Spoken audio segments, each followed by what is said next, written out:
6, 5, 4, 3, 2, are you ready?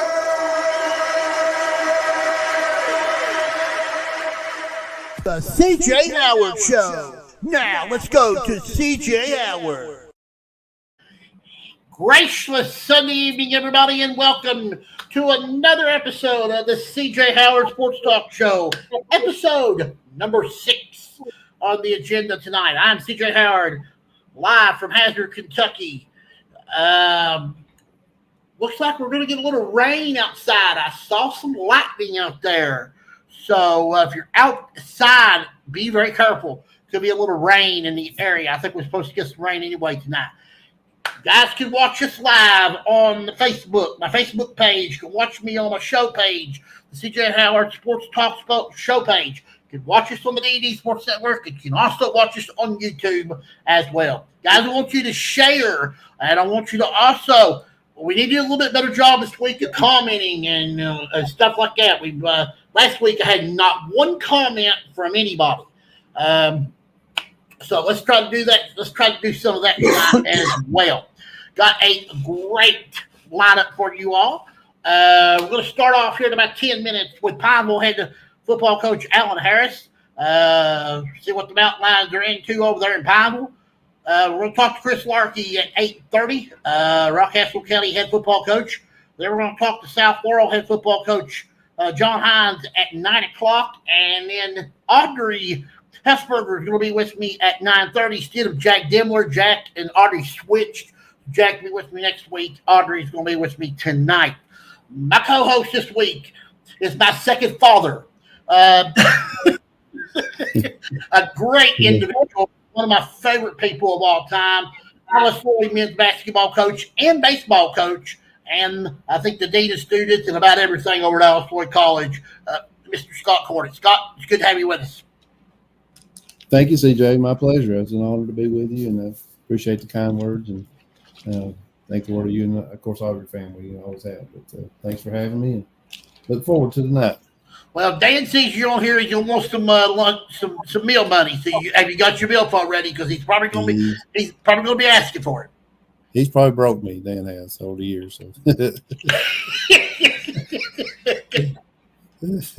I think I was going to raise it. I took him for 4 years. I think I was going to keep him for 24 or 40. Yeah, that happens a lot with him. You know, you just don't know when you think you're going to get rid of him, and he just there's that hand out, no money. He's like a stray dog coming in. Ain't he? He just keeps coming back. You feed him a little bit, and he keeps coming back. Yeah, that was the problem. You gave me food. You shouldn't have done that. He was all up for that. We're going to start off with something. I want to get some prayers in real quick, but I want to start off with something that is really dear to my heart real quickly.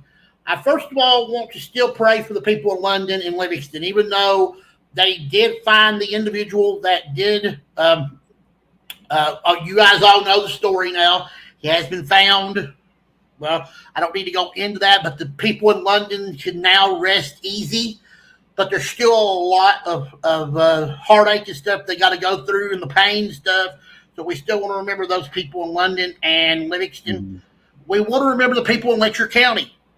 Sad event there happened on Friday, or I think it was Friday, or that happened actually Thursday.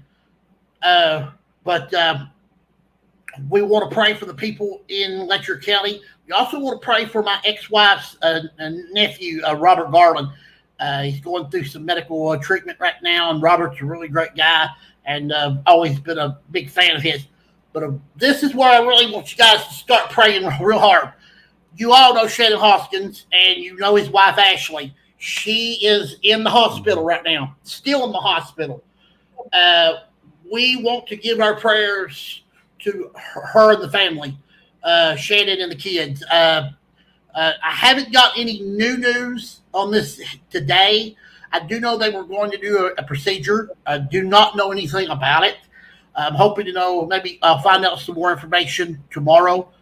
But Shannon is a great person, and that whole family's great. And I just want to pray for them and hope that Ashley will eventually get out of the hospital and return home and be back to herself.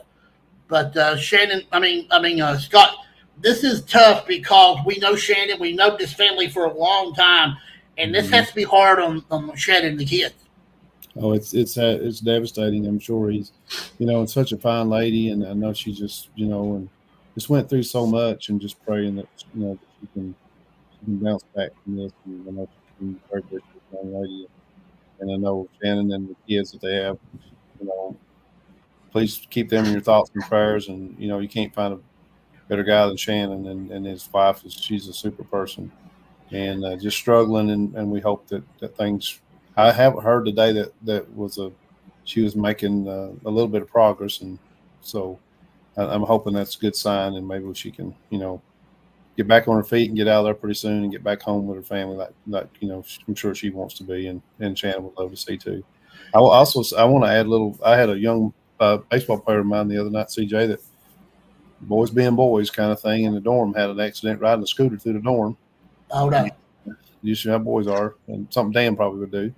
And got twisted up on that scooter and ended up slamming into the wall and he had a severe head injury. And oh no, is he okay? He is now, but it was they had him on life support for a little bit. He had some bleeding. He had fracture of the skull, and did some things that were severe concussion. But I just talked to his mama before we went on the air, and he's got to go home today. So he's a miracle.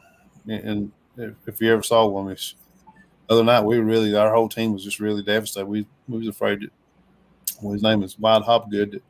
That Wyatt wasn't, we weren't sure what the next thing was going to happen with Wyatt. He was in that bad of shape. And so he's been at UK at Chandler Medical Center at UK, and just made a remarkable recovery. And he's going to have a bad concussion for a while, and things have got to heal. But got to go home today, and seems to be on the mend. And it's thank God for all the prayers and stuff from everybody on that. But please keep all these people in your mind. I actually talked to a young lady today that was working in the courthouse at Whitesburg when the incident happened, and she said they don't even really know what happened. It just shocked everybody. So it's just I don't really know what all went down there. We've heard all kinds of rumors, and I certainly won't want to repeat any kind of rumors because I don't tell somebody knows for sure what the facts are. I hate to say anything about something like that, and I know it's just an unfortunate thing for all the people in there involved and people of Whitesburg and Eastern Kentucky. So just hope everything gets I don't know, lately it seems like there's been a lot of things happening that's just kind of odd, and hoping things get back to normal pretty soon. Yeah, well, first I'm glad you told me about your baseball player, coach. I'm telling Coach Larky what time he needs to come on because he's texting me real quick here. Yeah. Okay, but we do want to pray for your young man, your baseball player, White, too.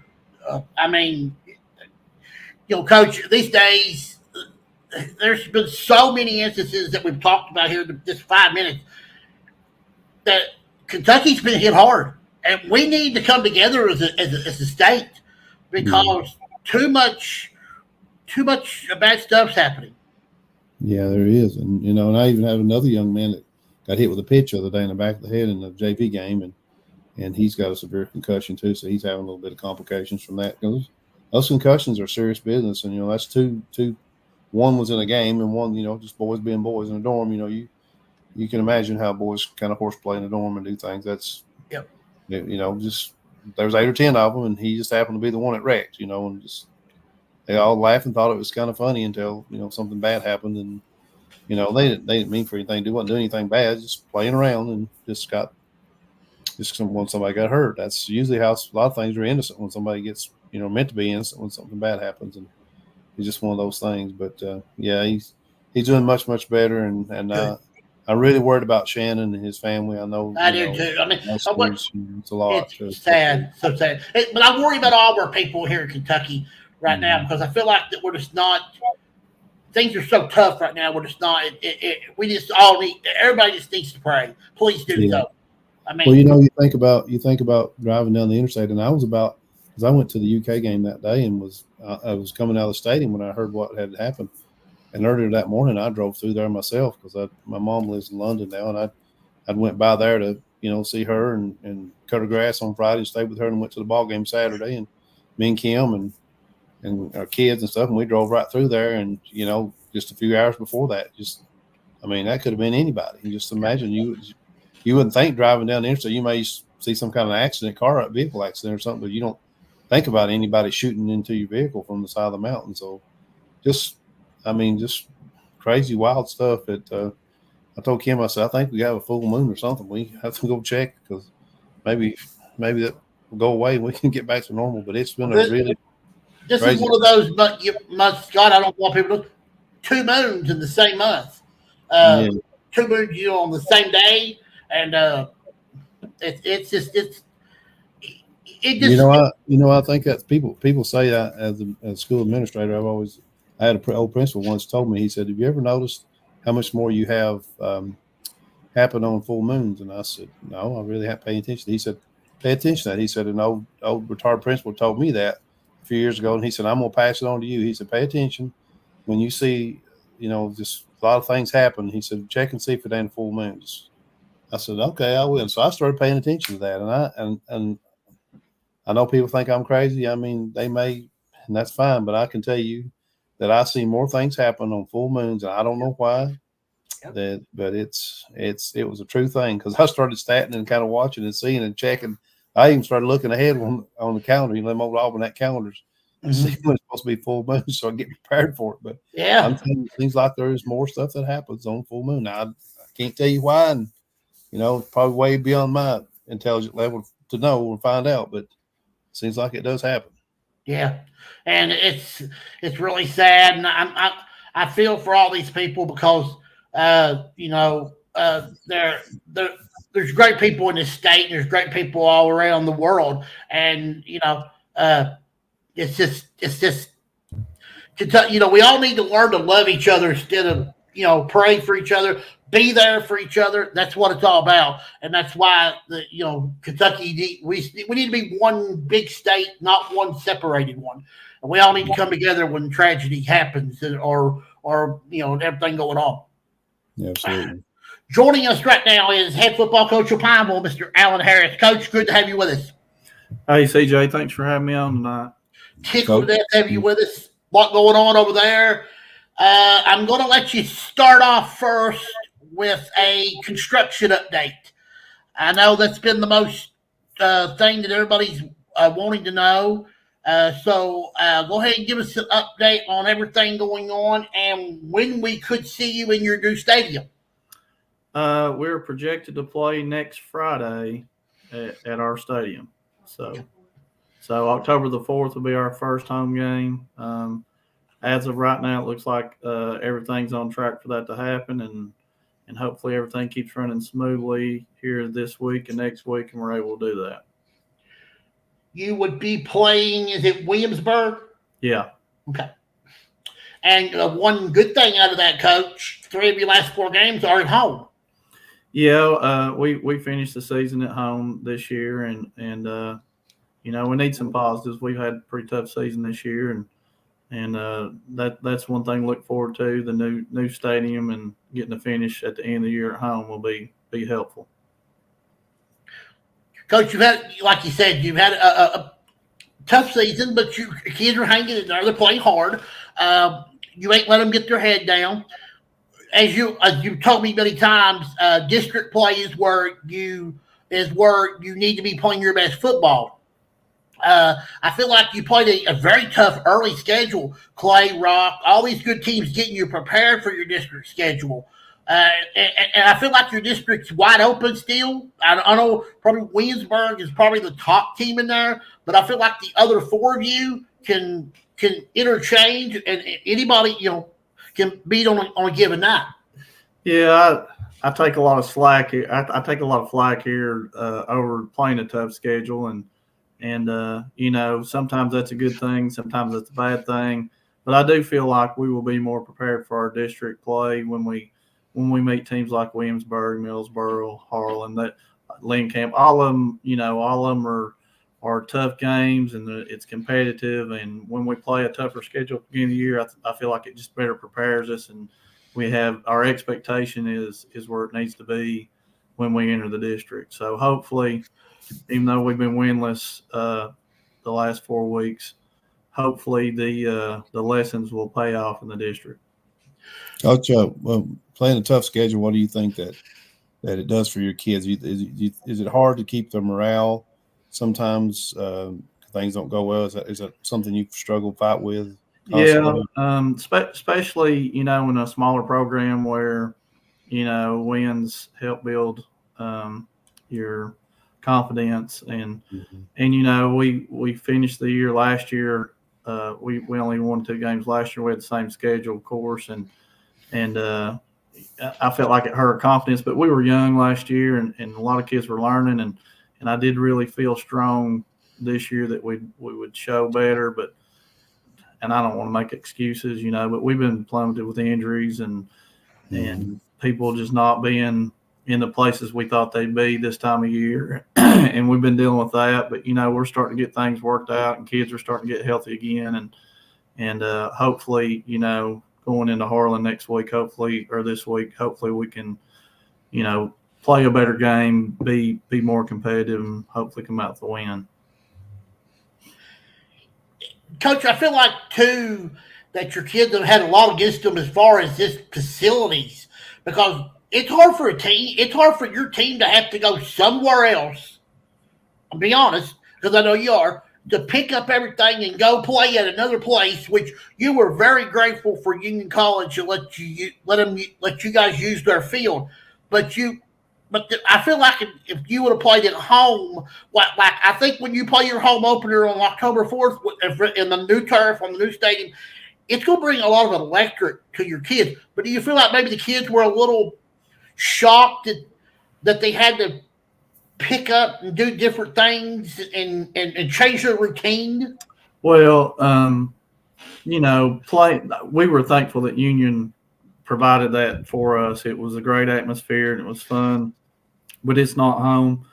And of course, being here this year, waiting on the facilities, get ready. Typically, we do most of our practices, especially our Monday practice and our Thursday practice on our game field. And this year, we're having to logistically move on a bus to our practice field because our practice field's away from here. And that's that kind of plays on your mind too. And it adds hours to the day but again, I'm not making excuses. It has been tough logistically though. I feel like, all this anticipation over the new stadium, it's beautiful. And I think that's going to bring some excitement when we get to play on it next Friday night. And I think the kids are very excited about it. So, and I'm excited about it. I can't wait either. So hopefully, we're going to have a little bit of a turf there behind our 8th grade locker room. There's going to be some turf back there where we can practice on too. So we can do a lot of things, during after school here, to where we don't have to get on a bus and be transported and all that stuff. So it's going to help us logistically, and I think that helps our mindset a little bit too. Yeah. I was just thinking about that because one year I coached basketball and I had to take my kids because we couldn't play in our gym because we had a fire and we couldn't play the whole year there. So we had to play our entire season on a bus. We had to find the nearest gym we could find. We had to find the best place we could play. And I felt like the kids just, they played hard. They done what they were supposed to, but they never did feel like they were at home. Yeah. And I feel like your kids might have, I think if you would have played your first 2 games at home and on the new turf, I feel like it would have been like, ooh, this is exciting. And then I think you probably could have won, a game or 2. Well, I mean, being at home is always an advantage. Plus, you're going to get that new field, and kids are going to want to go out and start the tradition with the win on that field. So, all those things always work to your advantage. And again, we're looking forward to that next week. And our main focus right now is on Harlan and getting over there and hopefully getting a win this week. Maybe they'll get excited about the opportunity. It just brings a shot of adrenaline and excitement into your program, right? When you need it. So, yeah, hopefully that'll be a good thing for you. And then, you can get a lot of excitement straight about the program and the community and hopefully it gets you going in the right direction. Well, we're hoping to get a couple of kids back this week too that's been out.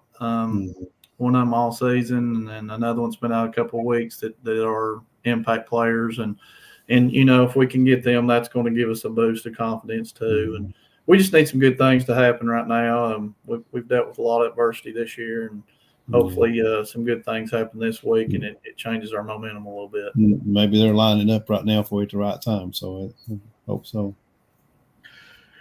Coach, you talk about Friday night's game, very important. It's a district game, but it's also one of these games that a lot of people they forget about. It's for a trophy, and it's very. This game has been always marked on the schedule. Pineville Hardin, they play for. Is it the Highway 49 a trophy? Is that what it's called? Correct me on that. It's the Battle of 119. Battle of 119.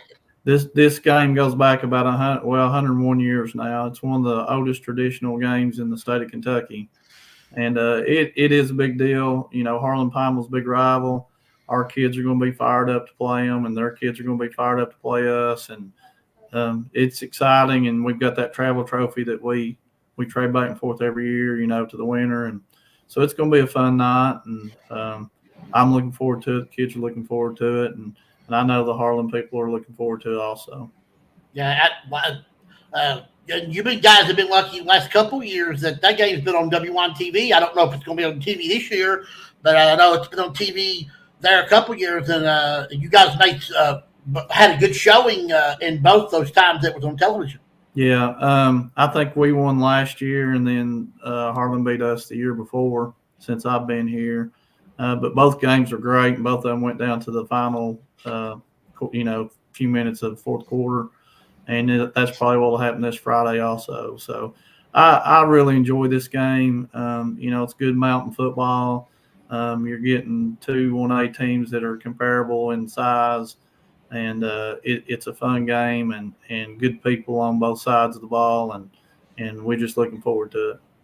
And I think you're good friends with Coach Williams too, the new head coach there, Harlan.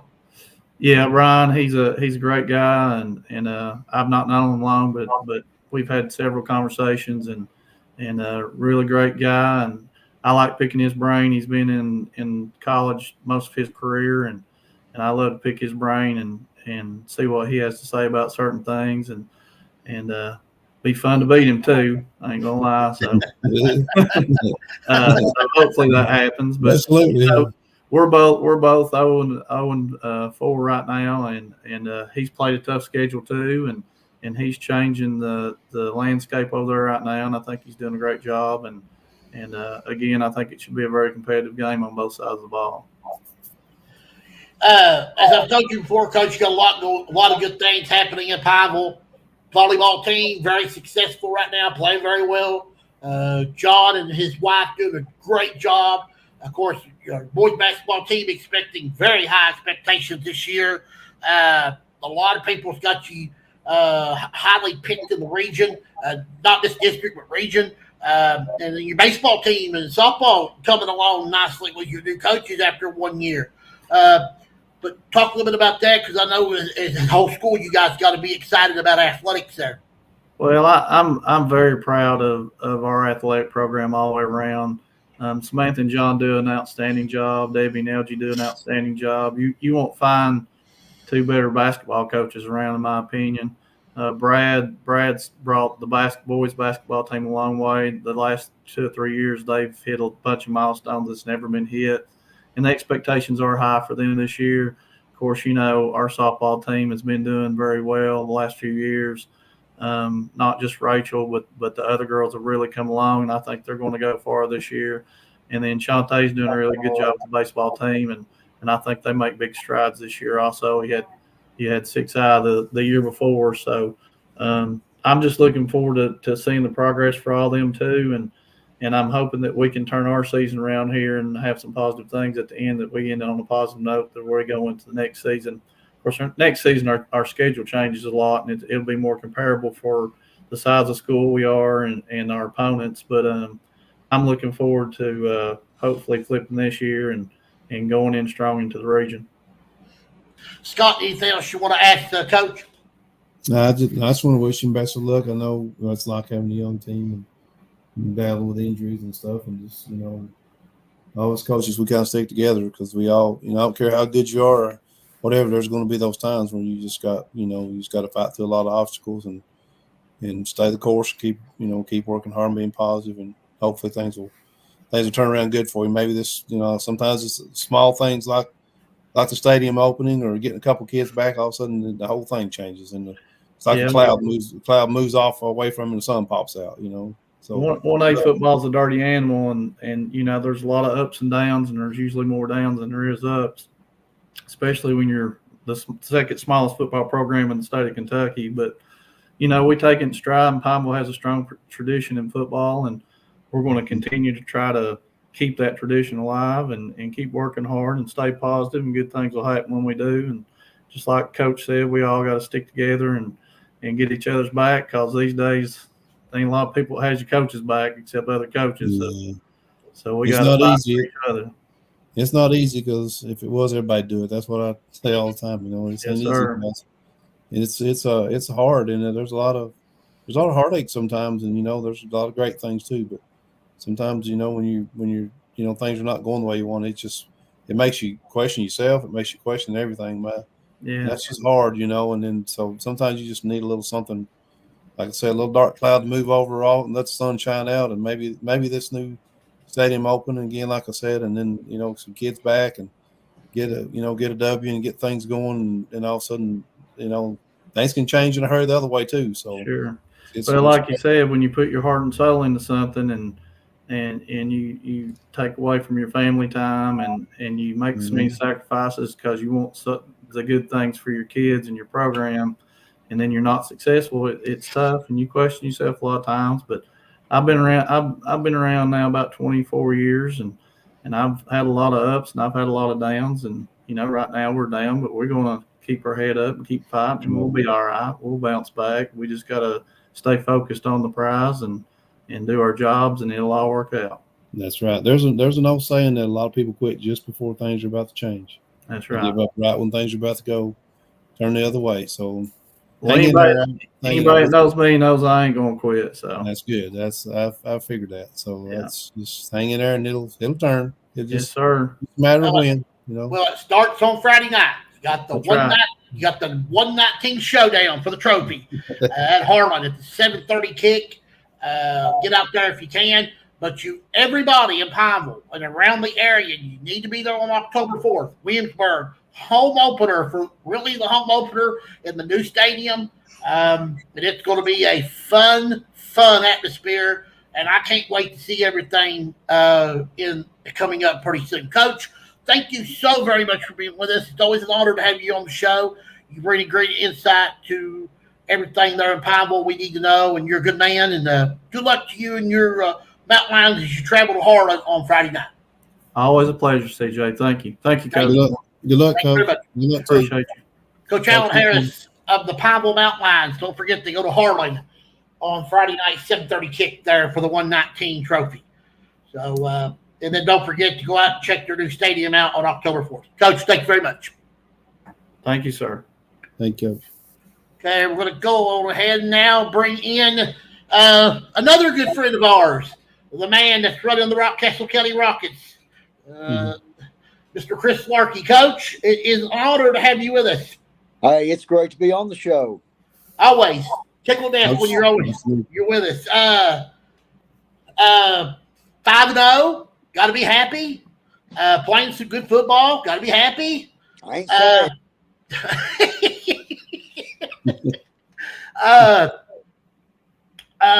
We'll get in your schedule in just a few minutes, but I feel like that you guys, since you've been back, what's been the biggest change you've seen so far? Well, Lord, that's a good question. You've been there 3 years. I think this is your third year coming. So we're starting to get more kids out, I think. And, we are a 3A school. So most of the schools around us, the 5A schools, though they have more boys in their school than we have total kids in our school. So it's a total, it's a struggle getting kids out nowadays, especially. But we're starting to get more kids out, especially in our youth program. Middle school is doing good, and there's just a whole lot more of a bigger emphasis, I guess, on football, and we make it, where the kids know they're playing for our county. We don't play for anybody, but we play for our county first, and that's what matters the most to them. Your dad helps you out a lot. People know that. They see him on the sidelines, legendary figure. Since you've been back, you restored a lot of the Rockcastle County old, I don't say old stuff, but the traditions that they had when your dad was there. And you're also coaching a lot of kids people that played for your dad. You're coaching their kids. So tell me how that is, because I look around now and I know a lot of people that's got kids, and I look around and some of their kids are like freshman, sophomore. When I can remember, they were little. So that has to be astonishing that you're coaching kids that your dad coached, but their kids is now in high school. So tell me about that. Well, I started coaching in 1990 with my dad as a freshman coach, back when you still had a lot of freshmen played and stuff like that. So a lot of the kids that I've got now, I did coach their dads, or I coached their uncles, or their brothers, or cousins, and so and they know that, and because they're there at the football game, let them know that, and so pretty much I can do free reign on those kids because their family don't care, and because their family knows how much we care about it and how much we care about their kids and stuff. And as the list of traditions goes, gosh, that list would probably look like a elementary kids Christmas list. There's so many things on that we do, and it's small things that add up to big things. And I preach to these kids. I tell them stories all the time. We'll have story minute. When I get mad, we'll sit there and tell a story about traditions we have and what happened here, because the history of Rockcastle football is what makes your tradition. And if you've got a tradition, if you've got history and a tradition, then that means you have a program. So I think that's what we have, and that's what we strive to keep. And even when I'm not there, I want our kids to know what the traditions and what is expected of you being a Rockcastle football player. Yeah. Coach, tell me more about how they give you free reign. Just let them have it, huh?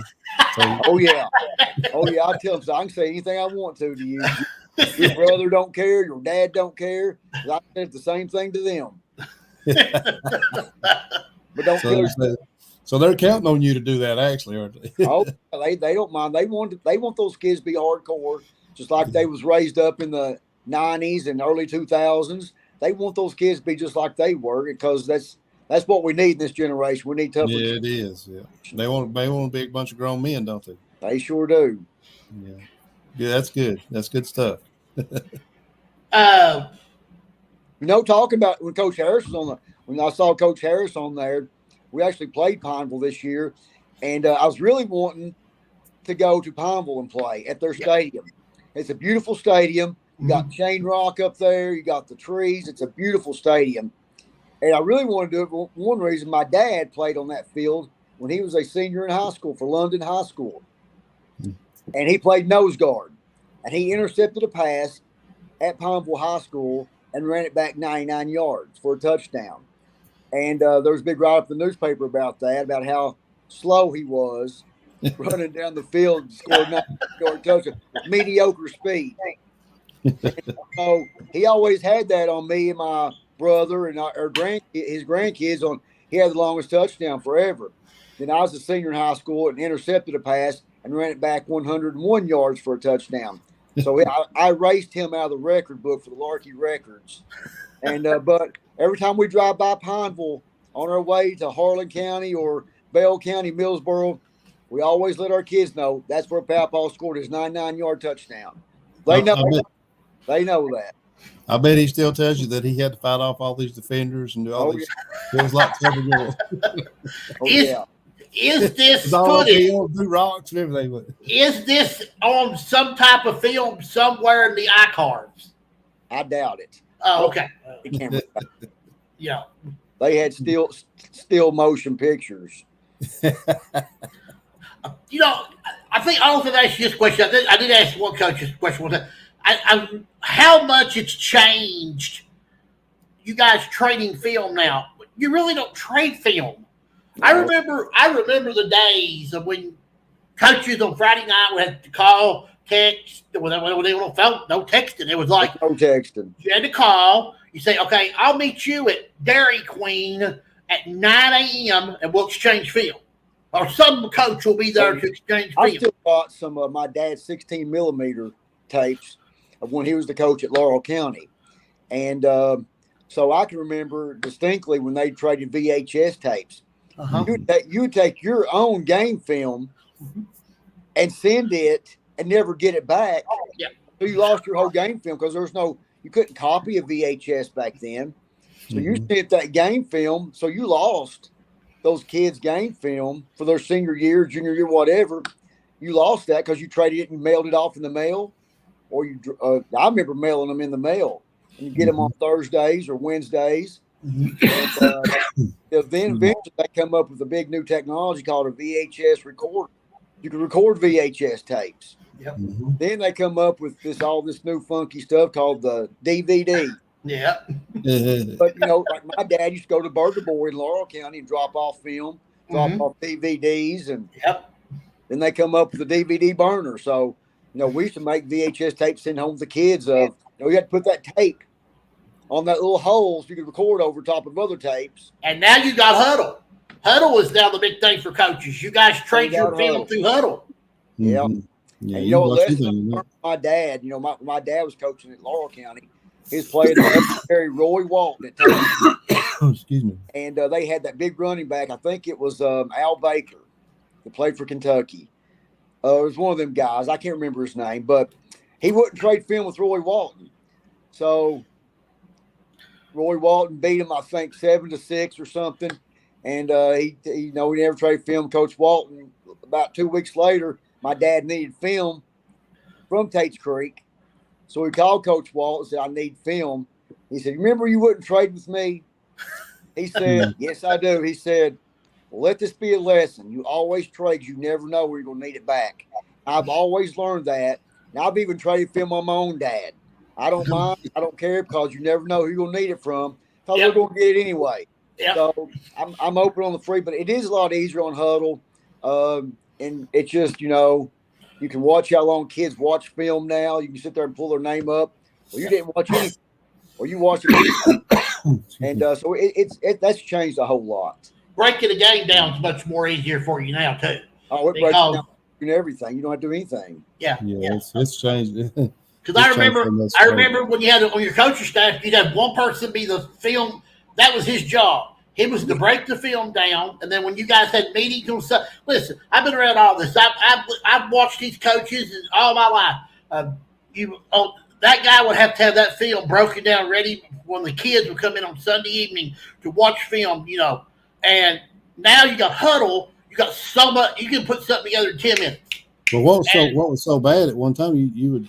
Some people you're supposed to be sending film to, and they're supposed to send you film back, and you'd send yours, and then they wouldn't send theirs. But you wouldn't receive a film, but they've got your film. Yeah. You don't have theirs. Well, I've seen it, but it didn't come. So. Oh yeah.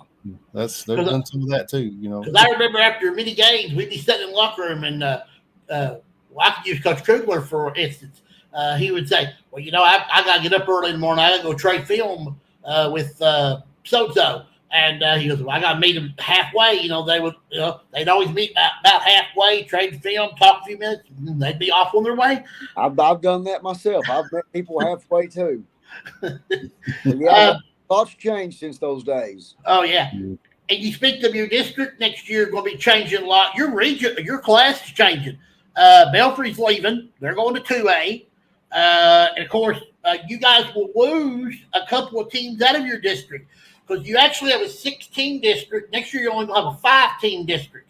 Because Estill, who's actually in your district, will be going to take the place. Oh, actually, Letcher Sickle is going to take the place of Belfry in District 8. But in District 7 next year, it'll be you guys, Bell, Clay, Knox Central, and McCree Central. So Estill's not in our district right now. Oh, I thought Estill was in your district. No, Estill's with Belfry and okay, all right. Lawrence and McGoffin. Letcher Central coming in and Belfry leaving, does that make it a little bit different? I know the playoffs it will. Well, I know the teams in Belfry's district don't mind one bit to trade Letcher for Belfry, and teams in 2A don't want to see Belfry come down. But Letcher, their coach. I know their coach real well. He does a great job there, and they're a hardcore football team. They play really hard, and it's hard to go up to Letcher County and win. It's a long drive up there, and but I'd rather drive to Letcher than drive to Belfry any single day. Yeah, but also with these new teams, you got new teams coming in your class and stuff like that. Scheduling is going to be you're going to have to schedule some new teams.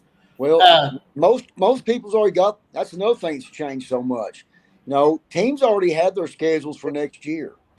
So I can remember my dad would schedule teams. They'd wait till the season's over. The contracts are all up. They'd start scheduling sometime around January or February. And of that cycle, now teams are already scheduled a year ahead. And I don't know who. Some say, well, we're already full or they're line one. Yeah. And so a lot of teams, I don't know, that they can get a full schedule because they go ahead and start trying to do all this a year in advance. It's worse than college football. Yeah. So you'll have some new opponents on your schedule next year, won't you? We will, yes. Okay. Everybody's going to have new opponents.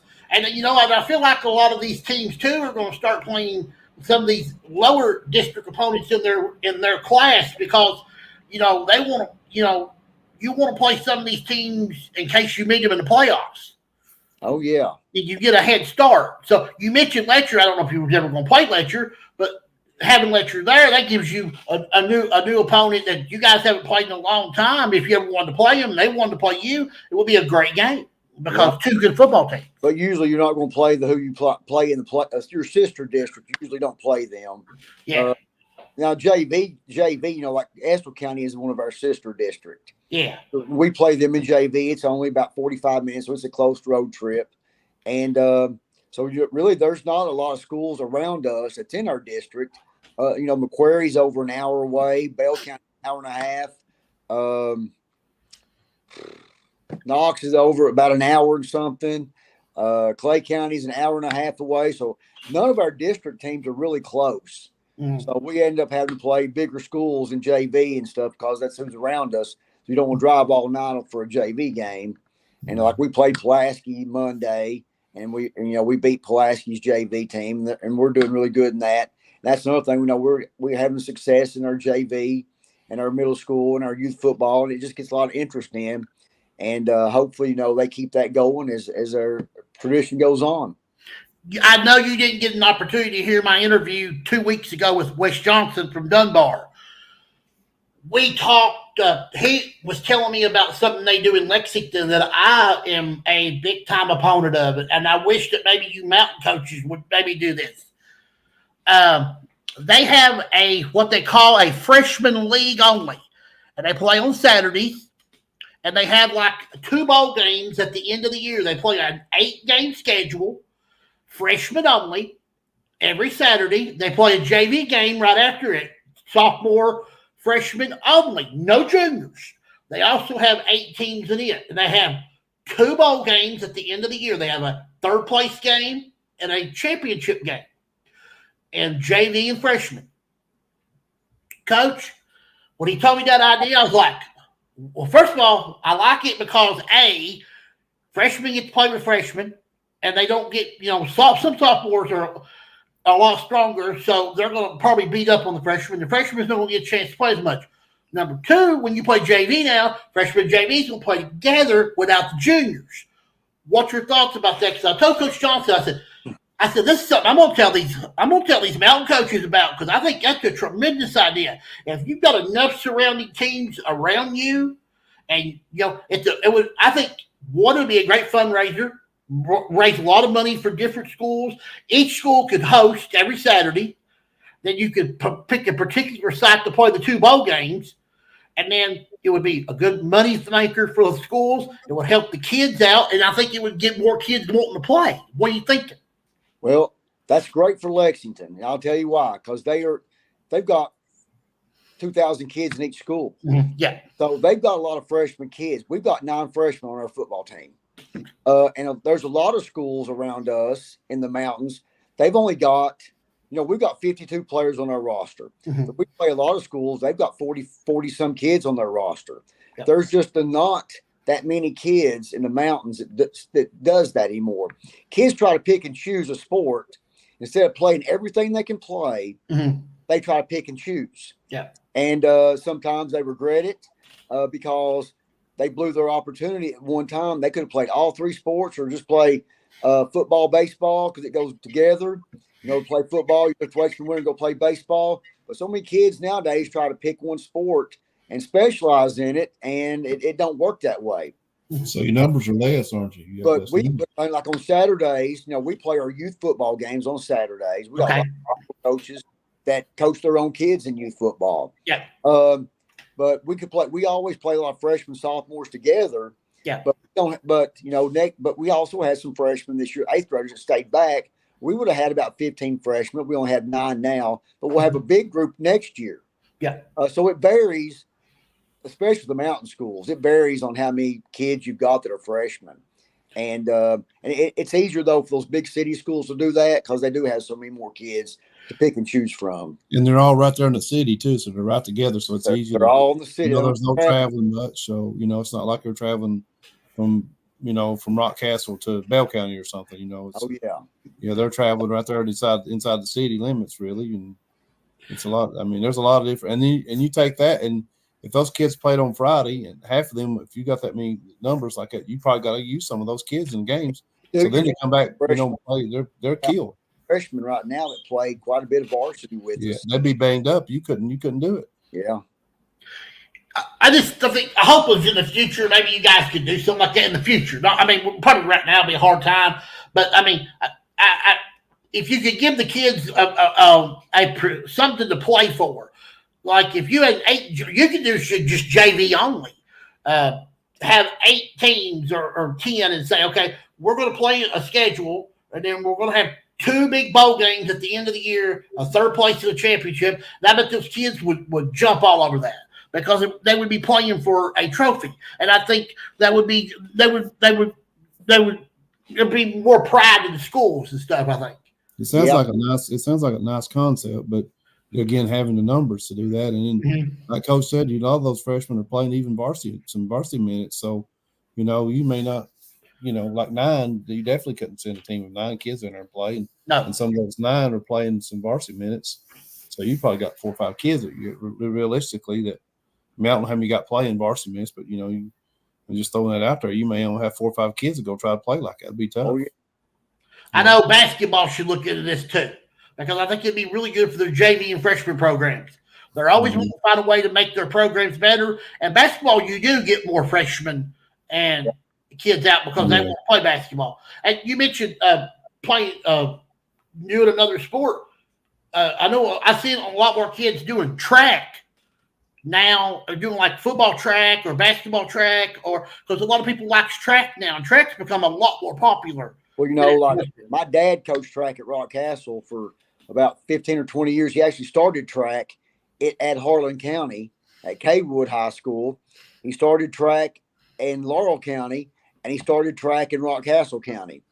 And so I coached the track for a long time, and I helped him with track. And if our kids don't play baseball, they go run track. Mm-hmm. Yep, I was just noticing that. Better than doing nothing. They need to go do something. Yeah. And a lot of schools have wrestling too. If you're not playing another sport, they want you to be in the wrestling program because wrestling makes you better. We've got wrestling too. We've got one of our football coaches that coach that. So if those kids can't run fast, they'll be on the mat wrestling. I like it. I like it a lot. Larker on the elbow. We'll have the Rockcastle heavyweight champion. Coach, let me ask you a quick question about is soccer. I know soccer's gotten bigger and bigger, in Eastern Kentucky and the mountains, last few years. Has that had an impact on, you think, the football program and some of the kids maybe that would have played? It does impact a lot of football, smaller schools especially, because it takes away from your boys. It takes some of the boys away that would have been your athletes. And it's not. I mean, soccer's not going to have some kid out there that's 6'3", 355 running up and down the soccer field. That's going to be linemen, but it's going to take your skill kids and make where you could have developed them as wide receivers, running backs, quarterbacks, DBs or whatever. Yeah. You don't get to develop them, and you lose that type of kid, and it hurts a lot of smaller schools like that. A lot of those kids can run and stuff too and move well. So it takes away from both programs, and it waters both of them down because you're not going to get your best ones every single thing when you could have had your best ones is playing football and really focus on that stuff. Whereas, it's going to separate your kids and it just makes both sports bad then. It almost makes you choose, don't it? Because it's at the same time. They're at the same time, so they have to, like our football kids that play travel baseball. I'm really lenient on that because they love if that's what they love to do. I'm not going to make them pick and choose like you can't, but they know sometime around when we start in July, toward the end of July, they've got to start showing. They've got to really they don't have practice or games. They got to be at our practice. Yeah. They've got these 4-day showcases in Atlanta. Yeah.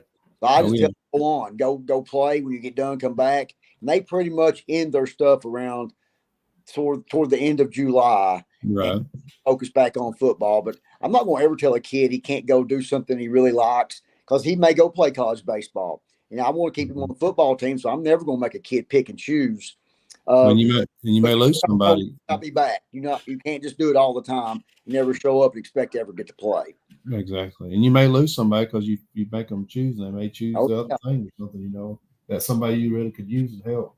But yeah, I'm glad you do that. It's tough, those kids, but they have to still get their work in on both sides, or there's no way they can be. Oh yeah. Competitive. And you got other kids looking to them too. They miss 7-on-7s, which is fine with me.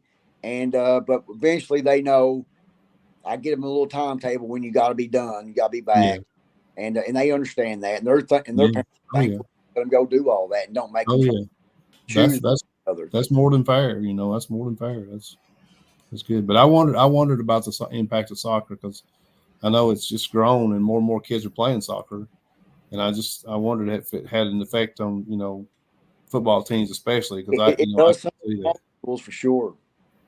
And I think volleyball's also done that maybe to especially girls basketball, female basketball. Well, I think right now volleyball is playing right now. I think they get done a little bit before girls basketball starts, but like middle school soccer. I guess middle school sports are all opposite of what high school sports are. But I don't know. I mean, I guess softball will take away from track or track take away from that. But that's true. You just gotta have a lot of kids in school, and sometimes every kid in school don't play sports. Yeah. The one new sport that's catching on too, boys volleyball. Oh yeah. That's coming. Yeah, that's coming. I think that'll affect men's basketball. Well, they had their first full season this past spring was very successful, and I'm hoping to get Julian on here so we can talk about that because I know there's more teams that's going to join this year in volleyball. I think they only had about less than 100 boys teams in volleyball, but I think they said the number is going to be going up because these schools saw how fun it was for some of those boys, and they want to try to see if they can field a boys team with volleyball. So it's coming. It's coming. They also got that esports where you play computers games all day. Yep. Yeah. Oh yeah. Lazy student game, sport right there. Yeah, it's big. It's gotten huge. Yeah, it's awesome. We got about 50 kids here. We got an esports team here at the college. Got about 50 kids. I mean, it's crazy. Yeah, I mean, and there's probably another 150 up there I'd like to play. So I'd love to. I know what's going on right now, and I'd love to coach that sport. I mean, nobody get mad at you then with the coach. You don't make nobody mad. Coach, a couple more questions. I'll let you go.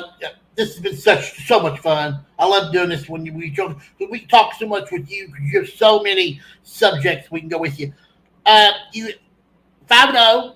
You got a big game coming up Friday night. I saw your opponent play this past Friday night in Clay County. Coach, they're a nice football team. They run the football very well. They've got 2 stud running backs that can flat out move you around. Go on the road. You go to Manchester, and that's going to be a big test for your kids. I saw you played Paris this past Friday, 13-12. You glad you got the win, but it might have woke your kids up a little bit. Them first four games, we were pretty solid. We won pretty big. Now we got to start coming back down because now opponents going to get tougher. You got Clay County. Then you play Bale the following week. So but you have to think the Paris game might be a wake up call for your team. Well, Paris was a really good football team. They've got 6 guys back there that can score any second they touch the football. Yep. And that was by far probably the most athletic and fastest team we're going to play all year long. I mean, they were very fast. And we won't play anybody total team speed like that the rest of the year. But Clay County, it's tough to go to Clay County and win, obviously. It's tough to play at Clay County. We've watched them on film already for the past 3 weeks. And because we do prepare really early for every single team we play. Yeah. And they do have some good running backs, some fast running backs, and some big kids from last year's team. And we just want to go down there and go down there and play to win. That's all you can do. And our kids know that. Our kids know that the first season's over and the real season's about to begin. And to get to the third season, you got to do good in the second season. And it starts at Clay County. And we hope to just go down there and take care of business and play hard. Yeah, I'm looking forward to it. It's been a great game. I mean, it's one of my games of the week that I highlighted. Is I think it's going to be a good ball game. I think your team's going. I was very impressed with Clay County the other night. I mean, Leslie County's got a nice team too, and I thought that was just a good matchup. I'm used to. I was not used to watching Clay run the ball that way because I'm used to watching them play the past 3 years where they throwed it so much and they had one of the best passing attacks in the mountains.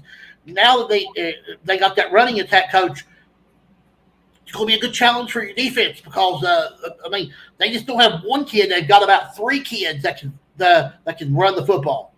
They sure do, and that's that always gives a team it always presents problems for schools. Teams that run the football all the time because teams aren't used to that anymore, other than your Belfries and Johnson Centrals and Bell counties. And so we know from last year played them. We threw the ball almost every play too with Clay County, and they had a great quarterback last year. He was really good, one of the best quarterbacks I've seen in a long time. And so now Clay County is doing the exact opposite of what they've been doing for so many years, and so we're getting ready to go and. Be a headbutting game. Yeah, can't wait for it. It's gonna be one of my games of the week, and it's gonna be a big one, and it's gonna be fun for your kids and fun for the mountains to watch. Coach, anything else you want to ask Coach Scott before we let him go? Coach, good luck to you. Been a pleasure talking to you. And you're gonna be at the game Friday night. I might try to make it. Might try to. I drive right through there, so we'll be there. So good luck. I enjoyed talking to you. I appreciate you all for what you do. A lot of good stuff tonight. So good luck to you the rest of the year, and look forward to seeing how you do finish up. It's always an honor to talk with you. You know that. I love having you on here. I know you'll come on anytime I need you.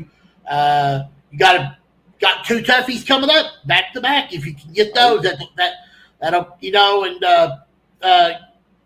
it's going to be a lot of fun as we head into district play the start of this week. Coach, thank you so much for being with us as always. Tell your dad we said hi, and we will talk to you very soon. Thanks, CJ. Thanks, Scott. You all take care. Good luck. You, Coach. Appreciate it very much. Coach Chris Larker of the Rockcastle County Rockets. They get set to play Clay County down in Manchester on Friday night. We'll go through the schedule just a little bit when we get Audrey on here. I'll tell you what, Scott, Rockcastle County's got a real team. They do. They're and they Coach Larkey's, both Larkeys they just got tradition there, and they've always done a great job. And the football program's always been very, very, very, very solid and just well coached. And they got some of that old school stuff you can tell. And he seems like he'd be a hoot to coach with and work with. He's got a good sense of humor, but also you could tell he's serious about what he's doing. And I think kids will respond to people like that, and I can see why he's been very successful. He's a nice guy, and I enjoyed talking to him. Well, he he was at North. They loved him a lot. They hate to see him go, but I went to a couple games at North when I've seen teams over there. Yeah, he's done a good job. Anytime you get a chance to go back to your alma mater, you're going to jump all over that. Oh yeah, well that's where he was. Like you said, he's got those guys that he's got the free hand to do what he needs to do with him. Yeah. That's a plus because that don't always happen. No, Lord, no. Sometimes you got people going over, you're going, what you say to that kid? Yeah. I didn't say nothing. It's tough times to be a coach sometimes anymore. Before Coach Hines comes on, I do want to let you talk a little bit about your fall ball, and let's get. I know you're getting ready to hit the hardwood, and let's talk about your schedule a little bit. Okay, well we're right in the middle of fall baseball. We actually had JV game today. We played a few times, and it's going pretty well. Had a nice recruiting class and had a pretty solid ball club. Building from last year. Kind of got a lot of veterans back, and I feel like we got a chance to have a pretty good little ball club. We got one of the best looking facilities I've ever seen. Yeah, we got a nice ballpark. We really do, and school's done a lot. The campus is beautiful right now, and they've done a lot to help us with recruiting athletes and bringing kids in, and so it's really paying off, and it's helping recruiting big time, and just excited about where that's going, and I think on these brighter days, really bright days coming for our baseball program. Basketball is we got everybody back except for a couple kids. We had one kid that did not return. He decided that he really wanted to finish playing basketball, and he was a nice player. We had to lose him, and we had one Lane Keithley that graduated, and everybody else is back though. So I've got 2 All-Americans returning, and I've got some really nice looking kids and some freshmen that came we recruited in that's going to be really good players on this college level, and got a chance to be pretty good. I think CJ, we finished really strong last year, and we got continue on that path and do the things that we was doing at the end of the year last year. If we can do that, we got a chance to have a nice ball club. We're not very big for a college basketball team. We have a lot of 6'4" to 6'6" kind of kids, not what I call a huge college basketball team, but we shoot it really well. We got some good skill people. Going to play really hard and get them down the floor, and we'll play fast but under control. And I like what we have capable wise. We're very capable of being a pretty good basketball team, and very capable of being very, very deep, which may be the deepest team. I know it's the deepest team I've had if everything plays out as far as injuries and all those kind of things. People play up to their abilities, and we've had some pretty deep teams, but I think this one may be the deepest, and that's good. So we can really go down, go get somebody if somebody not playing well, somebody gets hurt or whatever. So we have a chance to not fall off a tremendous amount if if something happens. But yeah, I'm excited about our basketball team, and I think I'm excited about both of them really. But basketball season getting ready to start. We open up November 2nd at Welch in a little classic down there with them and boys out of Louisville, and I'm just anxious to see if we can do what I think we're capable of doing, and if we are, then I think it'll be a fun year for all of us. I want you to send me a schedule. Want you to send that to me because I like to mention your games during the season while you're playing. Who are you going to play? Anybody that like a Moorhead or anything like that this year? We play Moorhead and Eastern both. You're playing Eastern. I can't. I won't. Yes, you got to take care of me again because I definitely loved that game 2 years ago when you was down there. Yeah, we played them again. We hit them in the mouth early, but that didn't last long. No, they went on about a 33-2 run. About after that, you did a pretty good job early, but they found you. I am interested to know, are they going to be able to play on campus? Because I know there was going to be doing a lot of remodeling in their gym. That's why the LA had got moved from there. He had mentioned that would I be okay if they had to play at Berea, and I said absolutely, whatever. So right now it's still scheduled for there, but he said there's a possibility that we may have to go to Berea, which is fine. We just like to play, appreciate the opportunity, and they've got a nice program, and it'd be a handful for us, but we're excited about it. And Moorhead was really, really good last year. Preston had a heck of a basketball team, did a great job. Former player for us and graduate of Alice Lloyd, and he's done a great job. And now he's at James Madison. He'll do a great job there too. So Again, we're still playing Moorhead, and our conference is always very, very tough and very strong. So, we got a good schedule. Yeah, well, you're going to definitely send that to me because I definitely want to catch some games because I love watching you guys play. It's a lot of fun. Now joining us is another good friend of mine, Mr. John Hines, head football coach of the South Laurel Cardinals. Coach, it's good to have you with us. Well, thank you. I apologize for my technical difficulties. I'm having to use a telephone here. We've got some difficulties with the technology. Appreciate being on the show, guys. Technology gives us problems everywhere. Man, That's so I will true. tell you, me and technology is not friends at all, so I always have trouble with it. Coach, how you been? We're doing good, doing real good. Appreciate having us on. Always a joy to come on you guys' show. Appreciate what you guys do. Tickled death. Love having you on here. First year at South Laurel, you're 3-1. You've got to be tickled to death with your progress. I look at your roster, and I don't know if I've ever seen a South Laurel team with this many kids. And good kids. These are some good athletes out here that you have playing for you. And I'm impressed, Coach, because you guys are not – listen, I've been keeping up with you guys. I've been watching your highlights.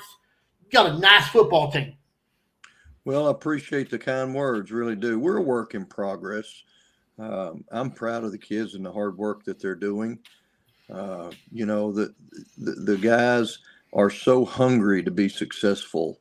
They're willing to do whatever. They show up every day. They work hard.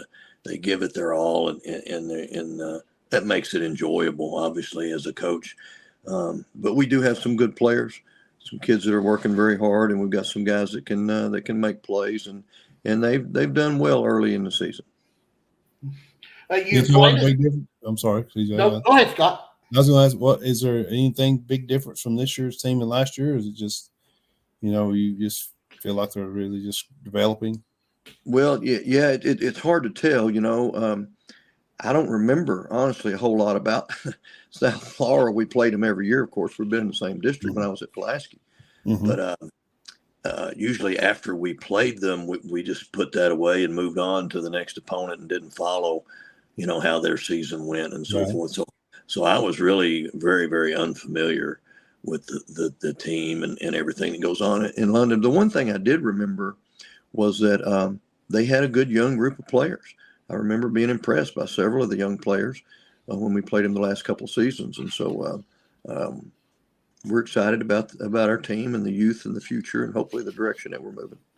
Good. Yeah. When I talked to you back when you first got the job, you were excited about this team, and you hit the ground running.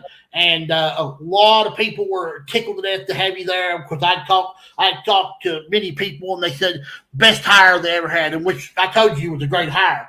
I feel like you're bringing football back to South Laurel, and that's important because you already got a really good baseball program, you got a really good basketball program. Boys and girls and softball too, but the football program, it's starting. I think it's going to start joining the other programs there at South. Well, that's obviously what we're hoping for, and I appreciate the kind words. You all have built me up a little too much, I think, but the folks have been awful good to us, and they're very excited about us coming in. And as you said, South Laurel has always had good programs. They've been good in baseball, been good in basketball. Been good in track and field, and all the girls' sports are outstanding.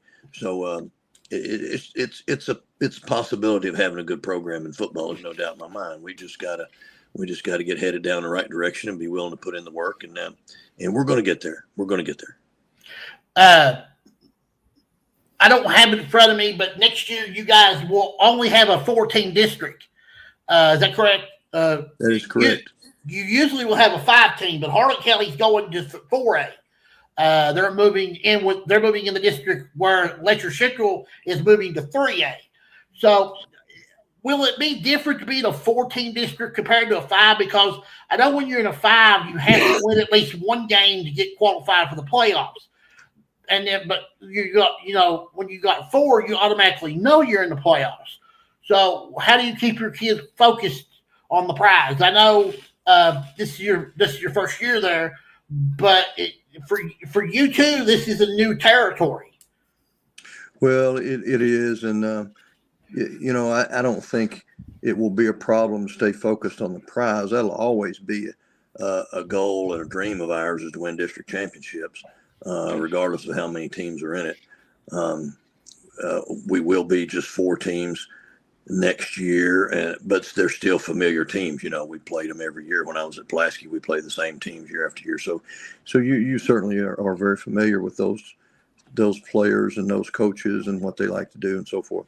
So there's not a lot of difference there, but just being in the playoffs will make a big difference. The extra game, and if you win an extra 2 weeks, 3 weeks, however far you go, allows you extra practices that are huge. When you're trying to develop a program with a young team, it's almost like an extra spring practice, if you will. So that's a plus to know that we'll always be there.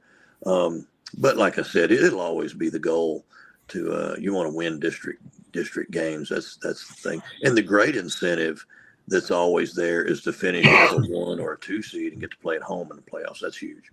Yeah. Also, let me ask you, did you what was it like just coming in the atmosphere, trying to, just change the mindset, or did you see much of that you needed to do, or did you just kind of get the troops rallied around excitement about what you want to do, or were they ready to jump on and just take off, or did you have to kind of,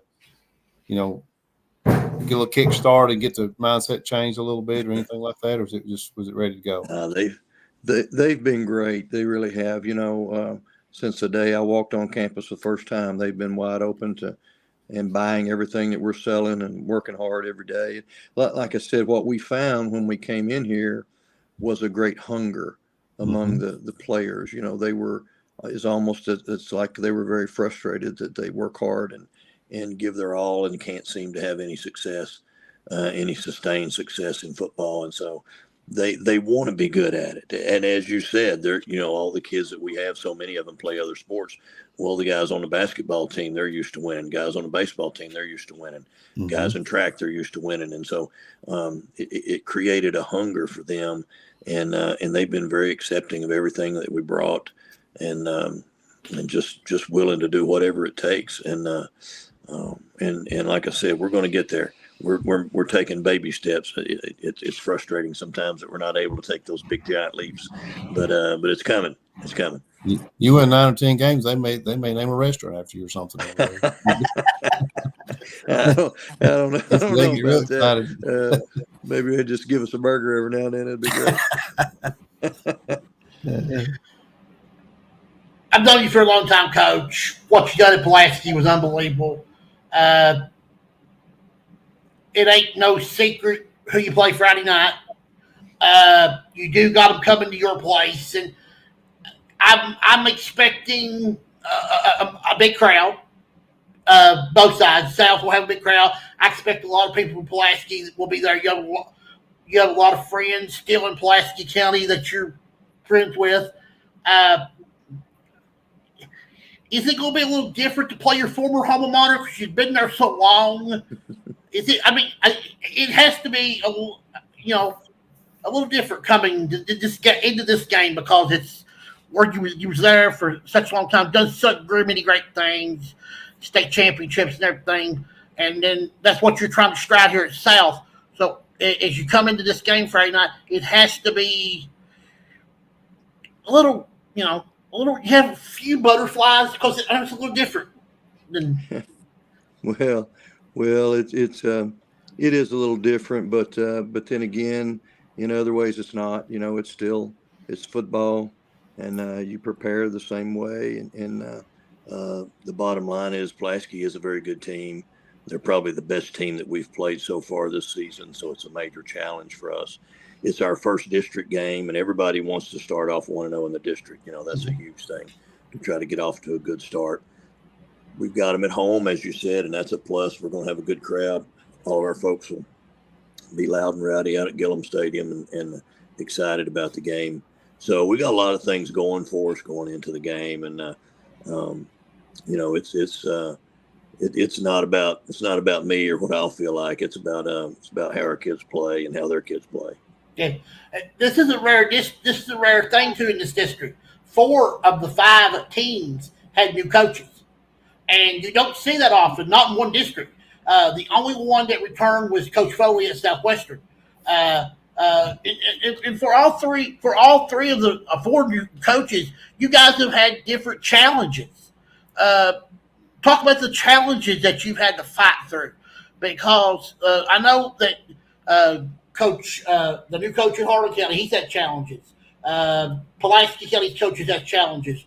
North Laurel's coach has had challenges. But what have been the challenges for you so far? Well, the biggest challenge for us is just to develop a confidence and a mindset that we can play good football. Like I said, for so long they just haven't had a lot of sustained success in football, and so it's easy to get on that train of, well, here we go again. And every time you get a little adversity, things seem to go down, heads go down, and that type of thing. So the biggest challenge for us is develop a culture within our football program where we're confident, where we believe we can win, regardless of who we're playing, whether it's Pulaski County or one of the best teams in our district or one of the worst teams in the state. It doesn't matter. Is creating that standard that you want to play up to. And I think that's the hardest thing to do is to be able to go out there and play with confidence and know that we can overcome adversity in the game. If things go bad, if we get behind, if we make turnovers or things like that, we can still bounce back and still be competitive in the game. And so once we learn that as a mature football team, then we're going to be a whole lot better than we are right now. So let me ask you a question. You talked about that, and I'm going to pick your brain a little bit. What kind of things have you tried to do with your team to instill that confidence and get that mindset? Because that's to me, that's always the biggest challenge with coaching, especially if you take over somewhere that's not used to being, up on the higher echelon, and they have potential and they have the pieces to do that, but they lack that confidence, or they lack that that little swagger that you got to have. What kind of things have you had to do with them to get that mindset? You feel like you've got that mindset going. Well, that's $1 million question. I think I know, everybody. that's why I'm asking. Yeah, if you could bottle that answer and sell it, we'd make some money on that. But you're right. You have to be able to do that, and I think most of that comes from experience. You got to be able to experience that adversity and still be able to come back, be able to continue to play at the level you're capable of playing, and not let down if things go bad. And it's a cultural thing. I think it's just it's an attitude that players have to have. And to be quite honest with you, I don't know if we have it or not. I hope we do, because we're going to find out in the next few weeks. So we've got to play through that, and you got to have great leadership. The older kids on the team that have been around and been through the battles have to step up and play extremely well. We've got a very young team. We only have 4 seniors on the team, so we got to have great leadership out of our seniors and be able to stand up and show the way when the adversity strikes. But once you get there, once you get in a position that things look dim and you're able to battle back and get back in the game and win one you're not supposed to, everything changes. Yeah. You're going to run off the road sometime or another. So how quickly can you get back on the road is the key to it, isn't it? So, yeah. Because it's going to happen. You're going to crash, and can you get back on your feet and get back on your feet. That's right, and get focused on trying to catch up. And don't let that turn into the guy a crash. Yeah, you're right. Yeah. And it's hard. It's hard to do that. It's hard to learn that, I think, without actually going through it. Well, and sometimes you don't even know as a coach. I feel like sometimes you don't even know of your team until it has happened, and then if it clicks, then okay, we got something now. This is when we can take this to the next level. Yeah, you're right, because you just never know how certain guys are going to react when that adversity strikes. Until it happens, right? Yeah. Speaking of adversity, your community the past week and a change has went through a very painful event. Of course, you had to cancel one of your games. They did find the individual. Thank God that you guys can go ahead now and go back to a routine of some normalcy, but it's still going to be hard for the ones that were involved because there's a lot of remembrance of what happened.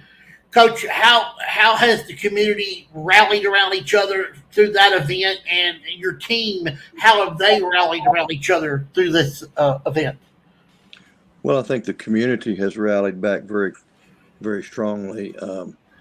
Once they realized that they found him and he wasn't on the loose, obviously, everybody could let their breath out and kind of relax a little bit in some ways. So that was the huge step. Building up to that, all we knew for a solid week there was it was just a manhunt situation, and he was considered armed and dangerous, and so everybody was on edge, and we were out of school, and everything was on shutdown. So as far as just purely football things, that hurt us in the sense that we didn't do anything for a week. So when you come back after a week off, we really looked like it last week. There's a lot of rust to try to rub off, but it feels good to get back to football. And I think our kids obviously feel real good to get back in school and get back to football. As players and coaches, we're all so set in our routine and in our traditional way that we do things. And when that gets upset, it's really hard to bounce back from that in a lot of ways. And so we had a good week last week. It was the first time we were able to practice, and played pretty well actually against Estill County Friday night and got a good win. So we got to knock off some more rust and try to get better this week, but we're glad to be back to normal. Coach, let me ask you, if you're like me, does it really throw you off because I'm a routine guy, and if I get thrown off for something like that, it really just, I don't know, it gets me. I can't stand that. I can't stand the first couple weeks of practice, or first few days especially, because it's like nobody knows what they're doing yet, and they've got to learn all the drills. And does that, coach to coach, does that bother you? Does it take a little bit for you so everybody gets so they know what they're doing, and things got to be in a routine so you can, practice got to be at a certain time, and, I'm like that. I know I'm a creature of habit, I guess, but when something get off like that, it really throws a loop in my plans, and it's frustrating to me. So I wonder how it was for you. That's the word I would use. Yeah, it's very frustrating because you have certain things that you do every day.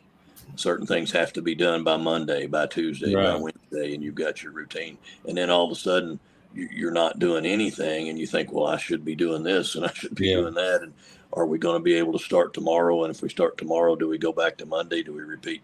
And it's a very frustrating thing. And it's very frustrating for players too. They're the same way. It is. They're used to their routine, their weekly routine, and what we do in practice in the weight room and in games and so forth. So it was good for us in the sense that when we did get back to normal, it came on a Monday. So we had kind of a week to work through and get back to our normal routine.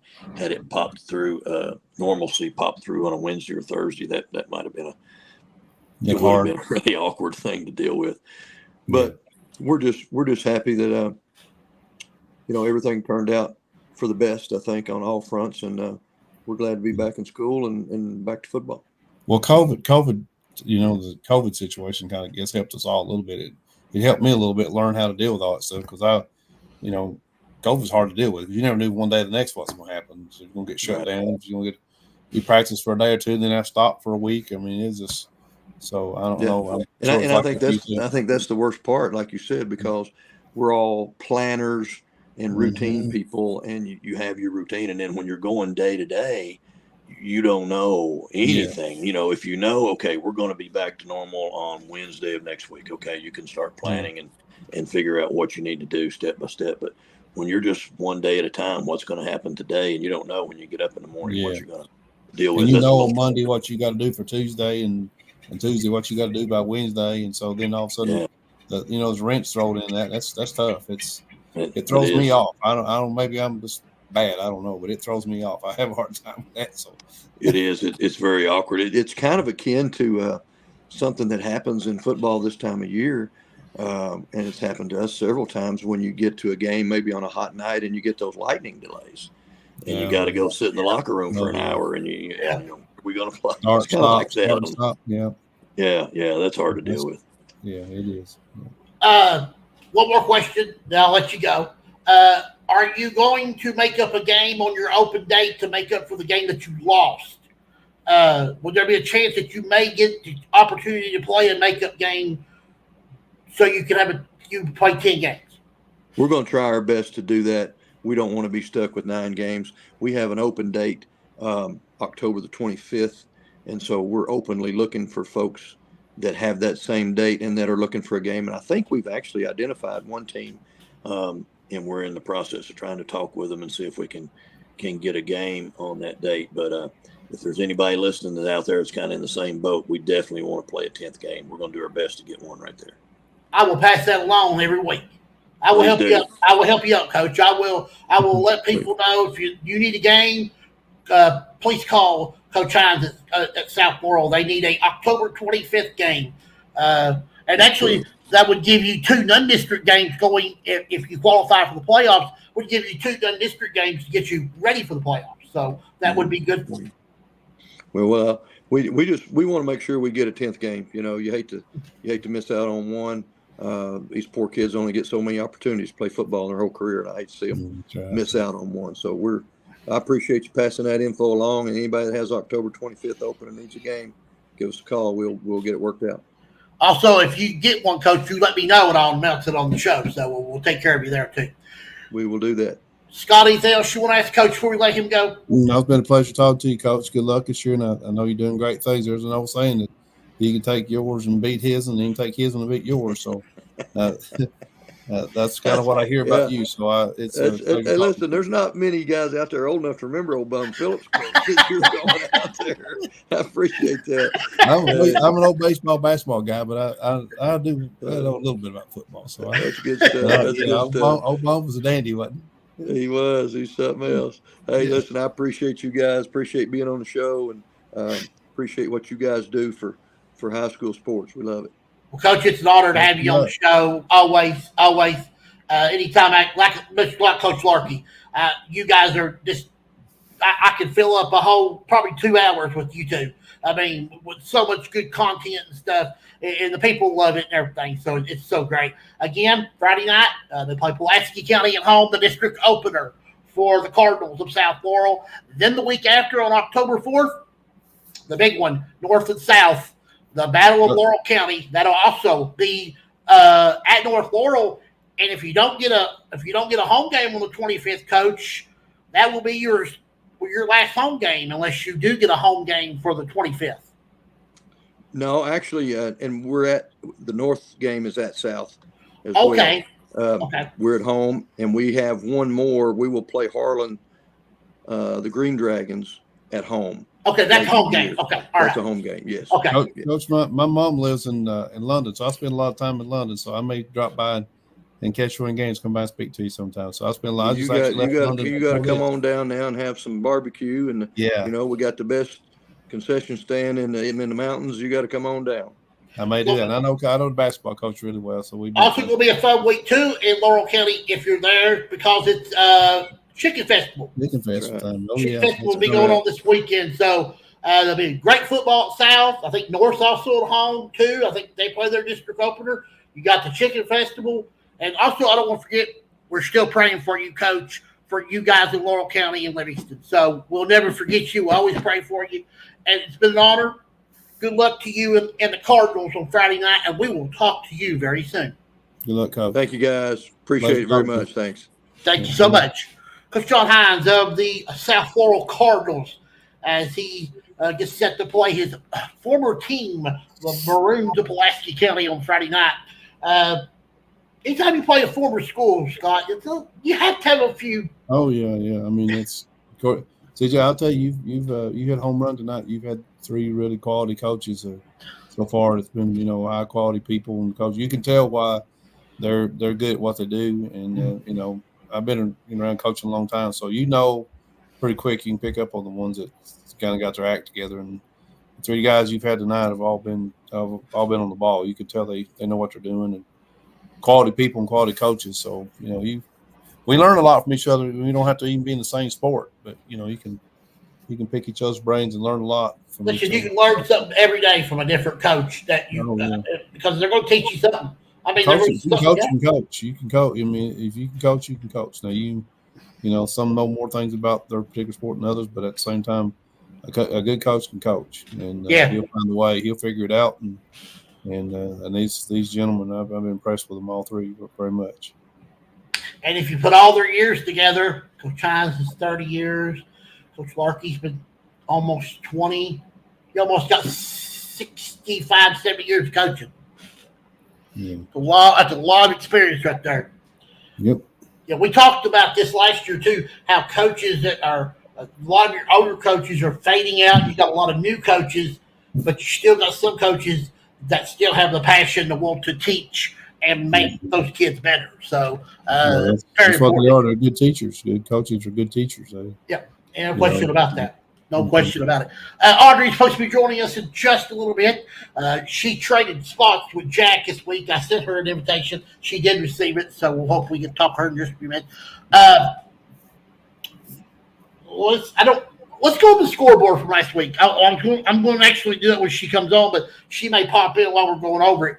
But let's go over the scoreboard from last week. It was Clay County 21, Leslie County 20, Perry Central 34, Shelby Valley 14. Biggest game in the state of Kentucky saw Frederick Douglass defeat Corbin 35-14. Johnson Central beat North Laurel 42-0. It was Belfry over Pikeville 35-21. Bale beat Whitley 44-24. It was Breathitt County upsetting Hazard 21-19. The return of Austin Sperry to the Bobcat football team. He's back and playing now. And it's made a huge difference in their offense and defense because he's such a good athlete. Wolford County beat Pulaski 31-22. It was Rockcastle County 13, Paris 12. With Betsy Lane 56, Floyd Central 32, East Ridge 26, Harlan 22, Knox County Central 46, Phelps 34, Lawrence County 35, Harlan County 14, Lincoln Camp 28, Jackson County 16. Let me see. It was McGoffin 20, Mark County 28, McGoffin 22, Prestonsburg 45, Pike Central 7, South Laurel 41, East Estill County 14, Campbellsville 34, Somerset 21, Knox Central 33, Danville 0. Scott, I'm gonna throw something at you that you probably didn't know. Okay. And I think I'm pretty close to this. Danville has not. I don't remember Danville has not scored a point this year. That blows my mind. I had to double check, but I'm pretty much sure they had not scored this year. I don't know if they have lost 10 plus games in the past 2 years. I cannot believe that. I mean, I remember all the powerhouses that Danville had, and that blows my mind. Oh yeah, I mean, I can't. It's unbelievable. We'll go through the rest of the scoreboard since we have Miss Audrey with us now. We'll go over. We'll pick back up where we're at. With us is WYMT sports reporter Audrey Hasberger. Audrey, good to have you with us. Hello, everybody. Got a day game yesterday. I guess that was fun for you. That was a lot of fun. Yeah. UK bouncing back. We'll talk about that in just a few minutes, but let's get into week 4 and we'll get into week 5. What stood out in week 4? I know everybody's going to say that the Corbin-Frederick Douglass game probably was the Studer game of the week. I was surprised by how many blowouts we had Friday night. Because it had very few close games. Yeah, I'd have to look at the entire scoreboard. But yeah, the Corbin-Frederick Douglass one was pretty interesting. I knew the Belfry Pikeville game was going to be good. That's the one I went to. I was a little surprised that Belfry beat Pikeville by that much, but I think they came out of the locker room like guns blazing. And it just at one point in the third quarter, I was just like, okay, Belfry's for sure winning this game. So that was a fun one. Bell County versus Whitley, 44-24. That didn't expect that much of a blowout. The upset of the night was Breathitt over Hazard. What do you think? Do what? Breathitt over Hazard would be the upset of the night, wouldn't it? Yeah, that was very unexpected. Yeah, definitely did not expect that one. Since Breathitt has been like struggling a little bit this season, they're 2-3 right now, and Hazard was undefeated until Friday. So that one definitely. Austin Sperry is now playing. You think he made that much difference, CJ? Was he that much of a difference? He was, yes. He's such a big playmaker that they know who to go to now when it's crunch time, when they didn't know who to go to. Because if you watch the first 3 or 4 games Breathitt played, a lot of drops, a lot of miscommunication. Austin on the field, that's not happening because they know where the ball. He knows where the ball needs to be. He knows who they need to get it to. And I felt like also they could use him at quarterback some, and they didn't. I don't think they used him in Friday night, but they can if they had to. But he's such a good athlete that he makes their football team different. One player can change your whole team. Oh, for sure. For sure. So I guess he's the change for them it'll be interesting to see what they do against Letcher this coming Friday, because Letcher's also a decent team. Like that's not one you can just skip over. So it'll be interesting to see. They actually have Letcher and then Somerset. So did Letcher play this weekend with all the stuff going on over there? Did they play? Yes, they did. They played Central out of Virginia. Was it a home game? Yes, it was. No, I think they actually went to Central. Okay. I think they actually went to Virginia, didn't they? I'm not sure. I wondered about that when they played. Yeah, I was too. What school are we talking about? Letcher Central. Did they play? Was they at home Friday night, or did they go to Central, West Virginia? They were in West Virginia. That's what I thought. Yeah. Yeah. Or Virginia, actually. Yeah. Yes, Virginia. Yeah. They won. Yeah. They won big, 43-7. That was their score. Yeah. District play ramps up this coming week as we get into Week 5 schedule.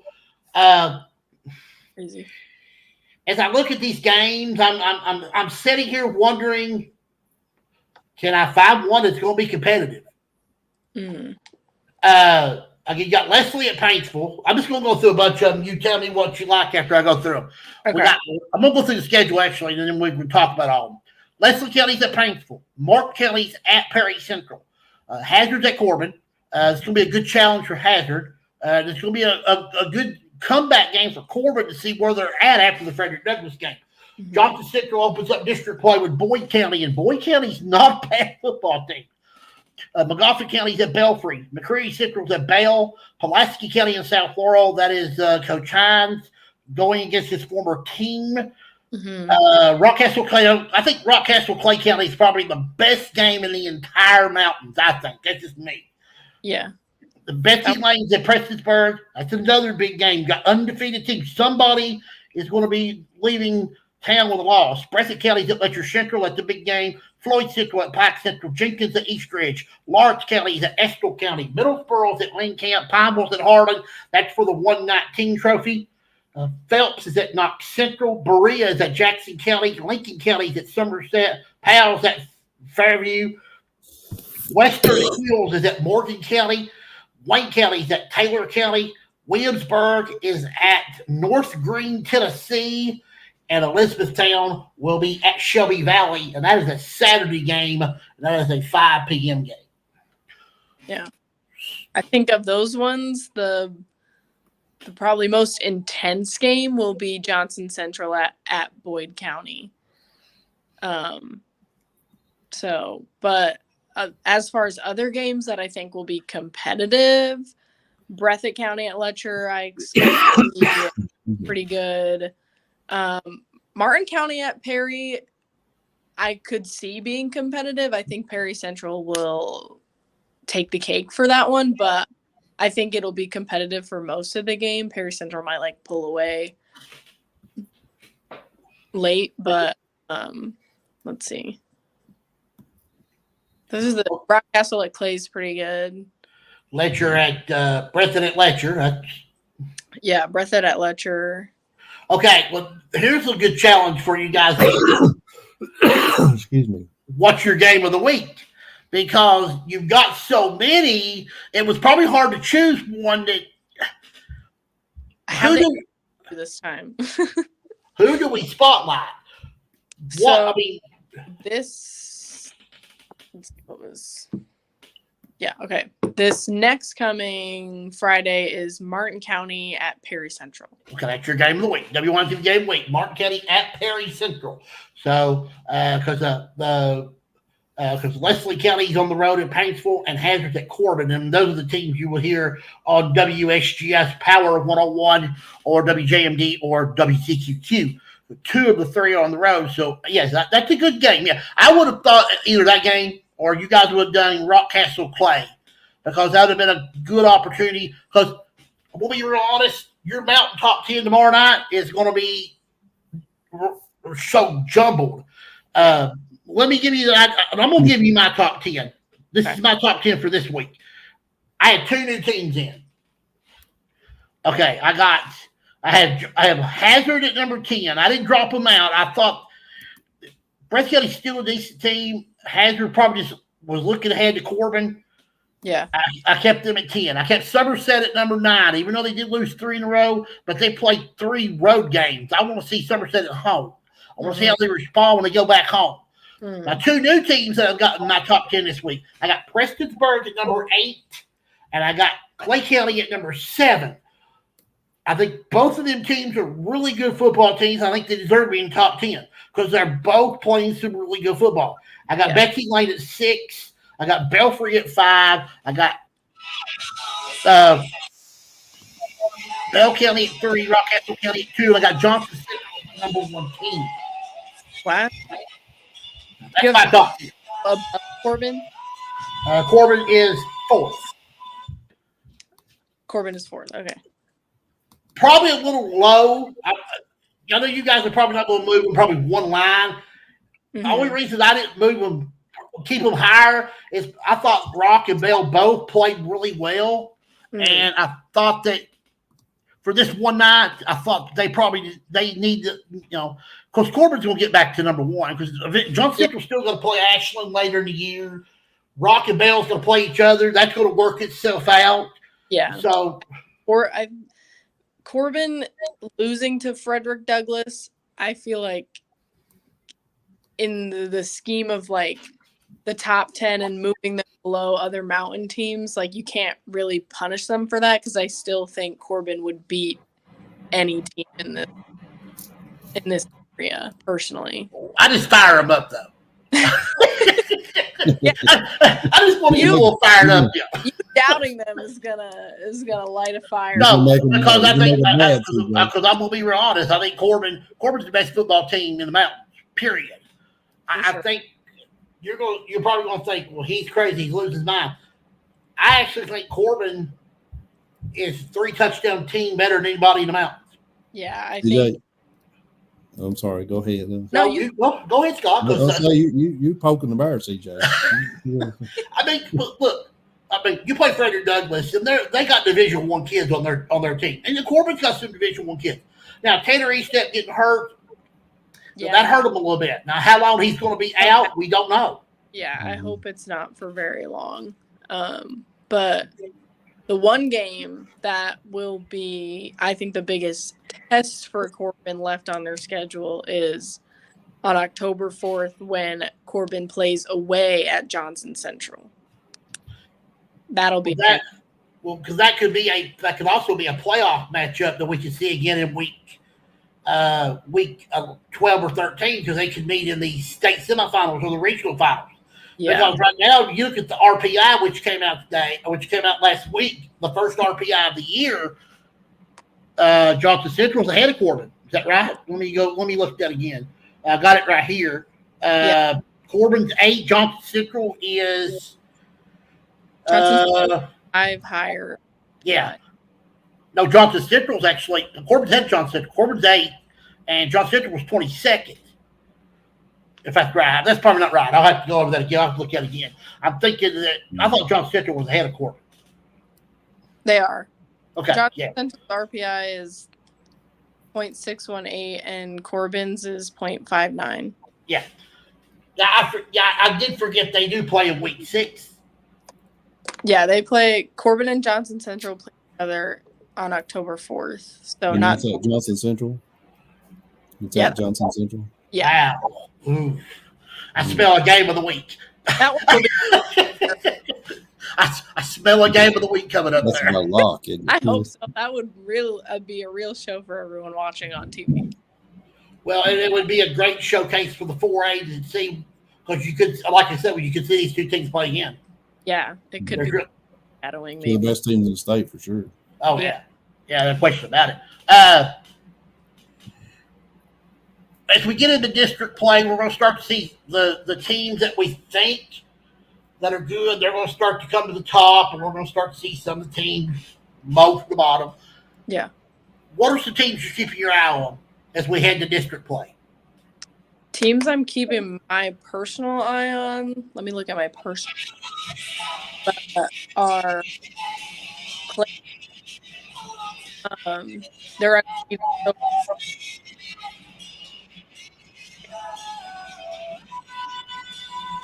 Prestonsburg. I think those three have shown promise. I just need to see like them play a little higher level of competition, maybe to really grasp how much talent they have. So those three teams, I think, for me. Yeah, I think I agree with you 100%. I think I agree. A team I'm watching, I want to keep my eye on is Winsburg in 1A. Mm-hmm. I need to see if they're a contender. You know, we go Pikeville's 1-4. Yeah, played a brutal schedule. Yeah, but we all know when it comes to the end, they're going to the great's going to come back to the top. Yeah, it's like weird that they're suffering this much in the beginning, and then at the end of the year, we could be like, they started 0-3 and they're state champions. Belfry did that a couple of years ago. And I think you're right. 0-5 and won state title. So I don't want Coach McNamee thinking. I'm not really concerned of why we're 1-4. I'm more concerned of when we're going to start taking care of business now. And and I'll tell you what, Class A football is not a strong class. I think your strongest class is either 2 or 4.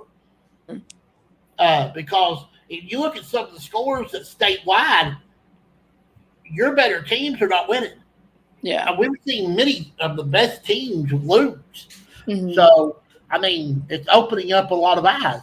Beechwood lost again Friday night. They lost 2 games this year. Mm. I mean, that's unusual too. You don't see that much.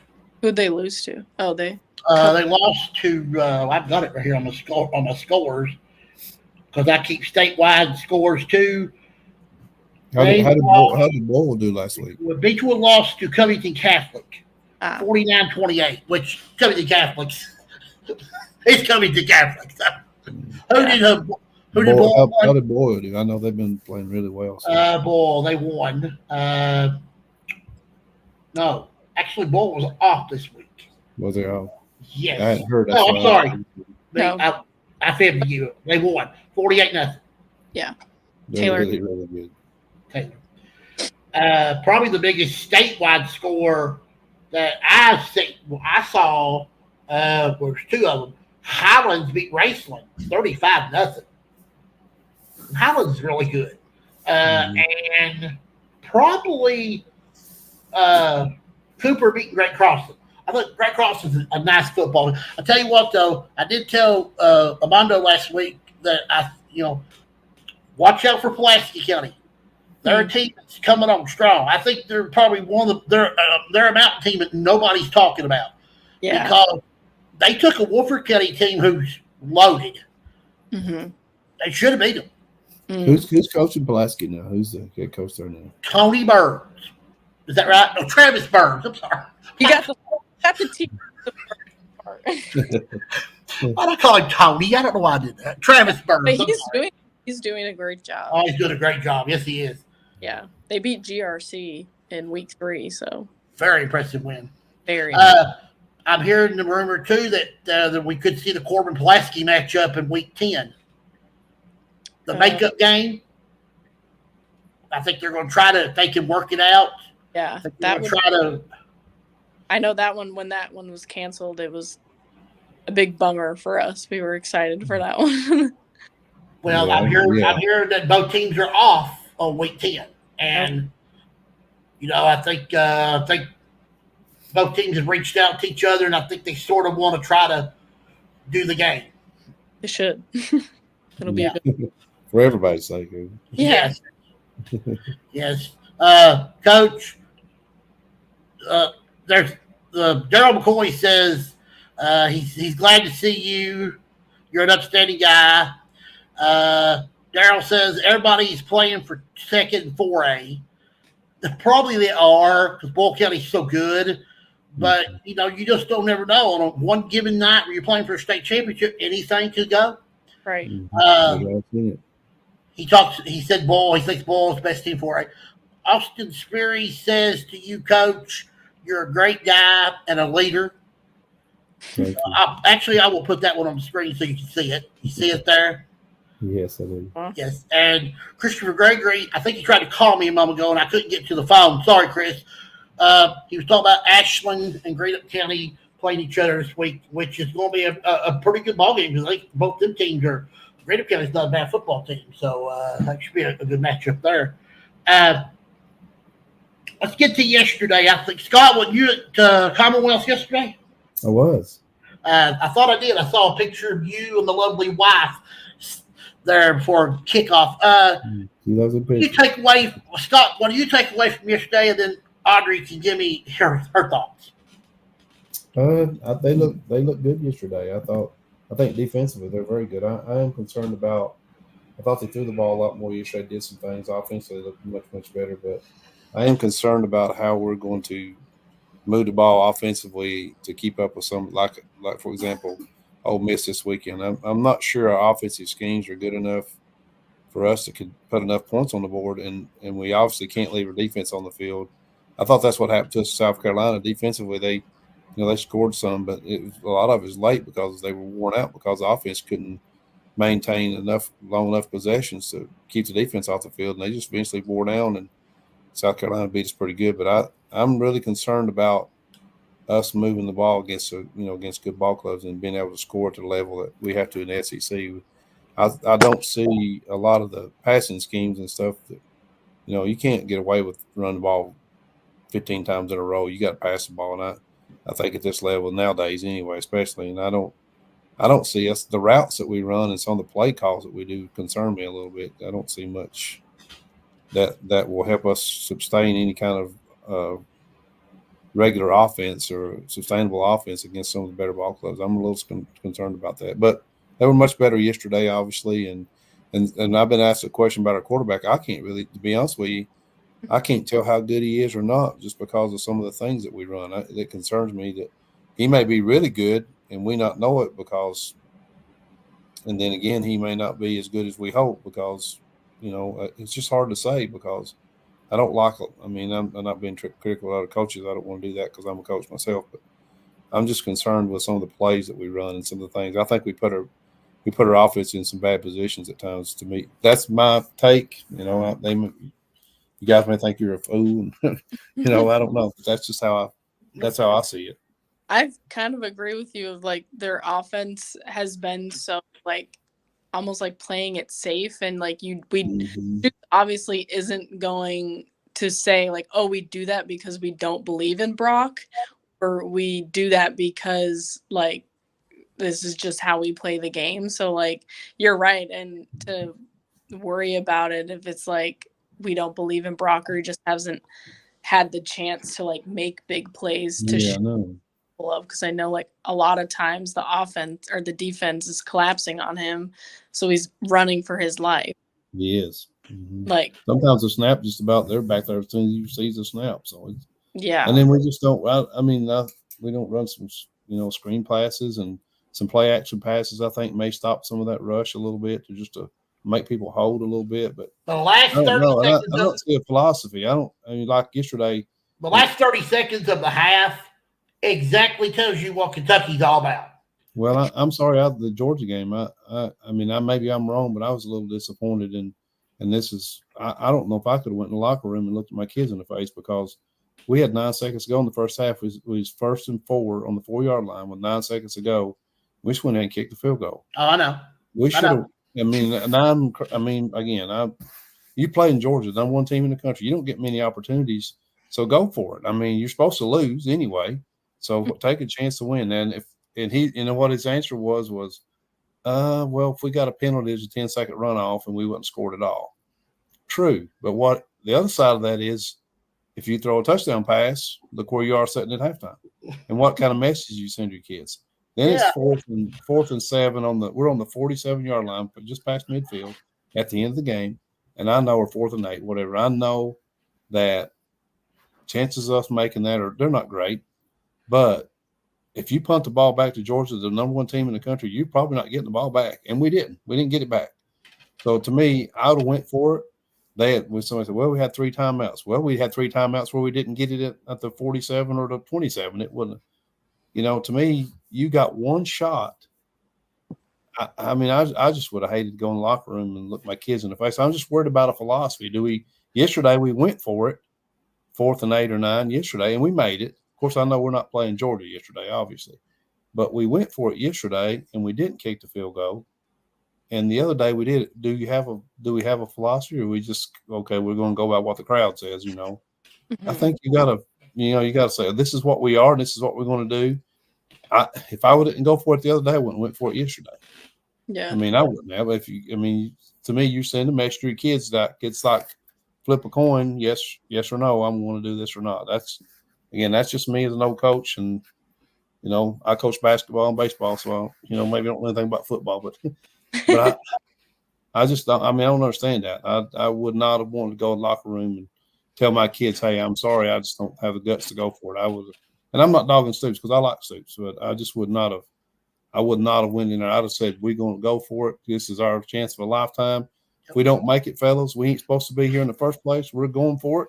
We don't make it, we'll shake their hands at the end of the day, but dadgummit, they're going to have to stop us because I'm coming at you with both guns blazing. That's just the way I am. So that was my thinking. Fair point. Like I said, the last 30 seconds told me all I need to see. Because, first of all, I was listening to the calling show last night, or after the game's over yesterday. Half our fans didn't know who we played. Mm-hmm. They go, we played okay today against Miami of Ohio. Did we play Miami of Ohio? I don't think we did. I heard some of that. They might have had Ohio in their name. Yeah. I think sometimes if you're not supposed to, then you have to take some chances sometimes. I mean, and if nothing else, you send your kids a message that you're not afraid. Okay, we're going to go for it. I mean, kind of like Rick Pitino when he first came to Kentucky coaching basketball. He wasn't afraid of nothing, and they went for it. I mean, they pressed, and they went after it, and they shot threes, and it was, and pretty soon that caught on. It took a little while, but it caught on, and people just started buying in, and the kids, the philosophy of it, they loved it. And next thing you know, they had unbelievable amounts of confidence, and they started beating people they had no business beating. And I think sometimes Hal Mommy did that when Tim was there. Hal Mommy came in, and offensively, of course they give up 50, but they'd score 60. I mean, but dadgummit, he fake punt, he 4th and 20, he'd go for it. I mean, sometimes he was a little too radical, obviously, but I do think sometimes when you're not as talented as other people, we're not supposed to beat Georgia. We're not. I don't care where we play. We're not supposed to beat them. And you got 1 shot. Go for it. Yep. If you lose, it don't matter if it's 1 point or 50. You lost. Mm-hmm. It doesn't matter. So go for it when you have a shot. If Georgia got the ball back on the 47, they're going to do the same thing they did anyway. They're going to run the clock out. Yep. They was not going to give us the ball back. They're going to run the clock out. They'd run the ball, let the clock tick down the play clock. They made us use our timeouts, and they'd run the clock. They'd run the game out. Same thing that they end up doing anyway. So I just think you should, go for it. What you got to lose? Everything to gain and nothing to lose. Yeah. And I don't know. Maybe I'm wrong. I don't know. But No, Audrey, go. I mean, I love this. This is I what that like a lot of people had was they were just so angry with his decision in that game and like afterwards not believing in moral victories, but like they almost won the game the way that we did play it, which is fair. They did almost win the game, but like, yeah, people were just upset in general about that. So I think your opinions they represent more. Yeah, I couldn't believe when I saw the punter come out on the field. I thought, well, I seen people running on and off. I thought, well, he's bringing a bigger line in here. Or something. You know what was even wild about it yesterday? The last 30 seconds, they didn't get the field goal off, but he decides to kick the ball anyway, and he hit it from 60 yards. He bounced it off the pole, and it went to. It would have been school record. Well, here's the thing with that with 30 seconds to go. Why are you running a quarterback draw up the middle with 30 seconds to go though? Why are you doing that? I mean, again, I'm a baseball coach and a basketball coach. I know a little bit about football. Why would you do that? But even in that game, Jack was there and he was like texting us during it, like almost any time that like, especially the first one that Rainer came out on the field, like there were audible and like people frustrated that like they started booing right off the bat. I mean, I think it was 4th and 3, and we was on something like that. Yeah, they started booing mercifully for him. I mean, it's like poor kid. I mean, and he's a great kicker. Thank God we got a great kicker because he's really good. He's gonna get plenty off. Here's one another thing I saw, and I keep telling the people around me, that women, family, friends, stuff. We got no plays. Once we get inside the 30, it's like we're driving with our foot on the brake. We got no plays. We took no shots at the corner of the end zone. We didn't do anything over the middle, and we didn't do nothing. And once we get inside the 30, it's like we got to be real conservative, got to be real careful, and let's just make sure we don't turn the ball over so we can kick a field goal. Well, God love our hearts. That's good. That's great. But there is a point in time where field goals ain't going to help you win. You got to go for the end zone sometimes. We got some yesterday because we got superior athletes over a while, obviously. So we got some of those. But that's what concerns me when we play Ole Miss, when we play Tennessee, because Tennessee's like playing a video game. You're going to have to put some points on the board. I mean, you can't go for field goals because they're going to get 7 and you're going to get 3.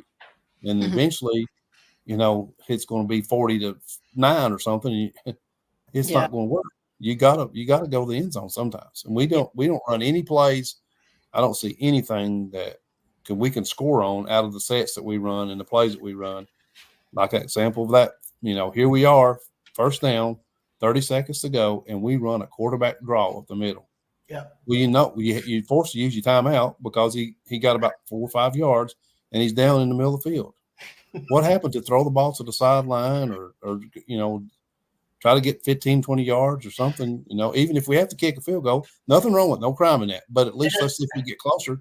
And what was crazy too is that on third down they're running players in and off the sideline. We got a delay game. Well, you running the kicking team on, but you run them back off. Then you run the offense back. Well, Dwayne Keith's got a delay a game for running off the field. I mean, running on off the field, and we got to delay a game because it looks to me like we have no philosophy.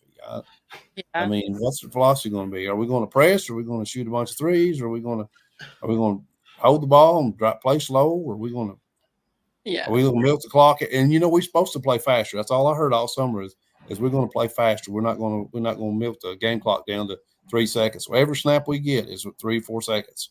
It's slow as crap. I mean, we don't run no fast plays. I feel like that's the thing that has like struck people the most is that like people were expecting offense to be like faster and more aggressive.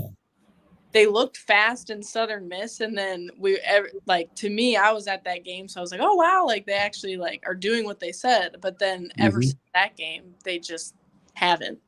Do you remember when he said all summer how he said, we're going to play faster because they were the slowest team in the country last year. I mean, we ran less plays. We were the slowest team.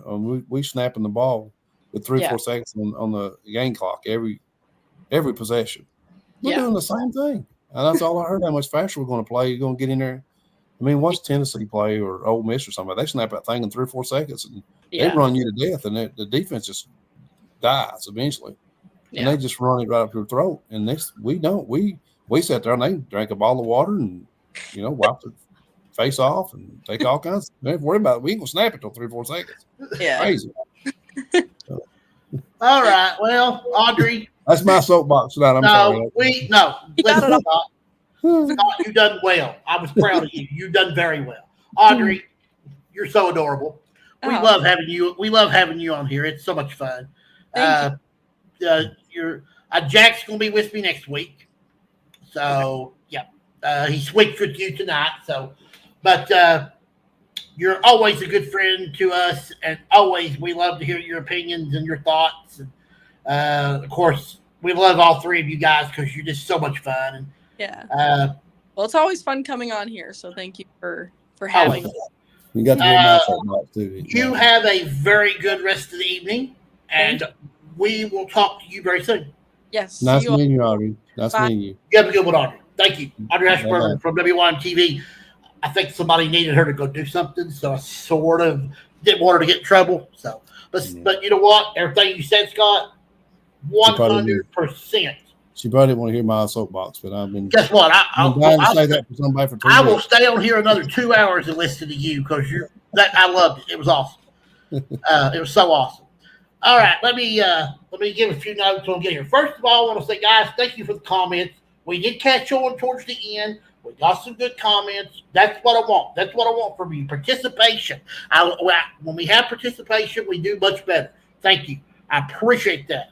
I want to thank everybody who watched the show. Christopher, I'm so sorry. I know you tried to call. You call me back next week. I will talk to you. I promise.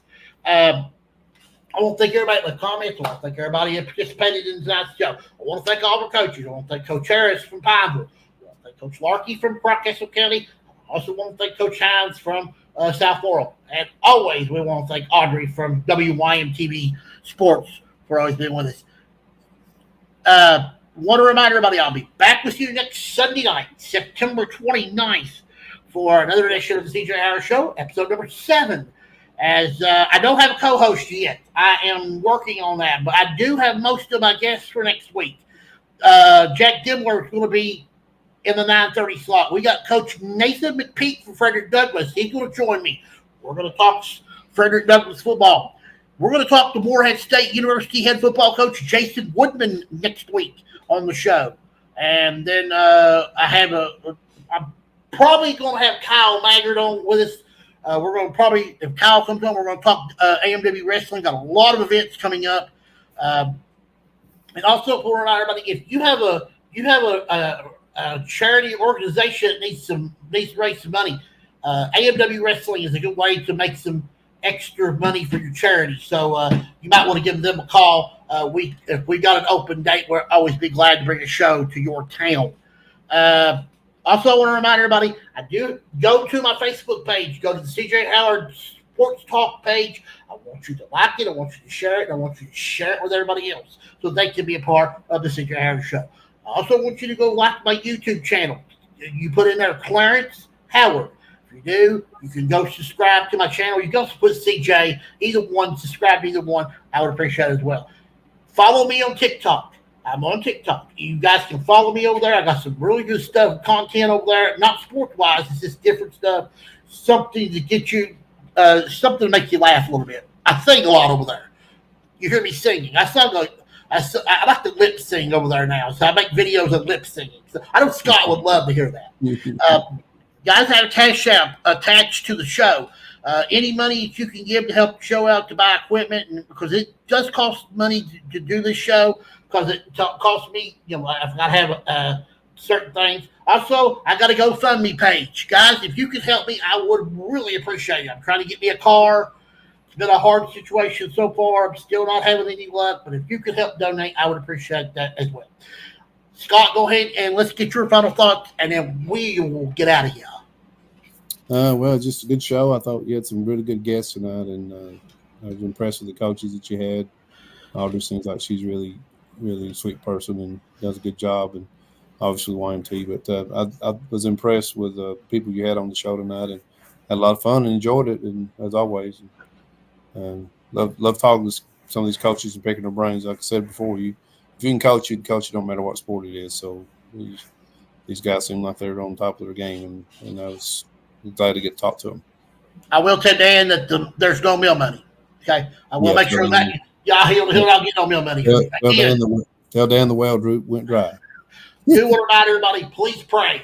People in London and Livingston for my ex-wife's nephew, Robert Garland. Also, the people in Letcher County. But make sure that you guys pray for Shannon and his family. And actually, we'll hopefully have a new update for everybody on that as well. Also, please pray for the young man, White, there at Alice Lloyd College. We don't want to forget about him as well.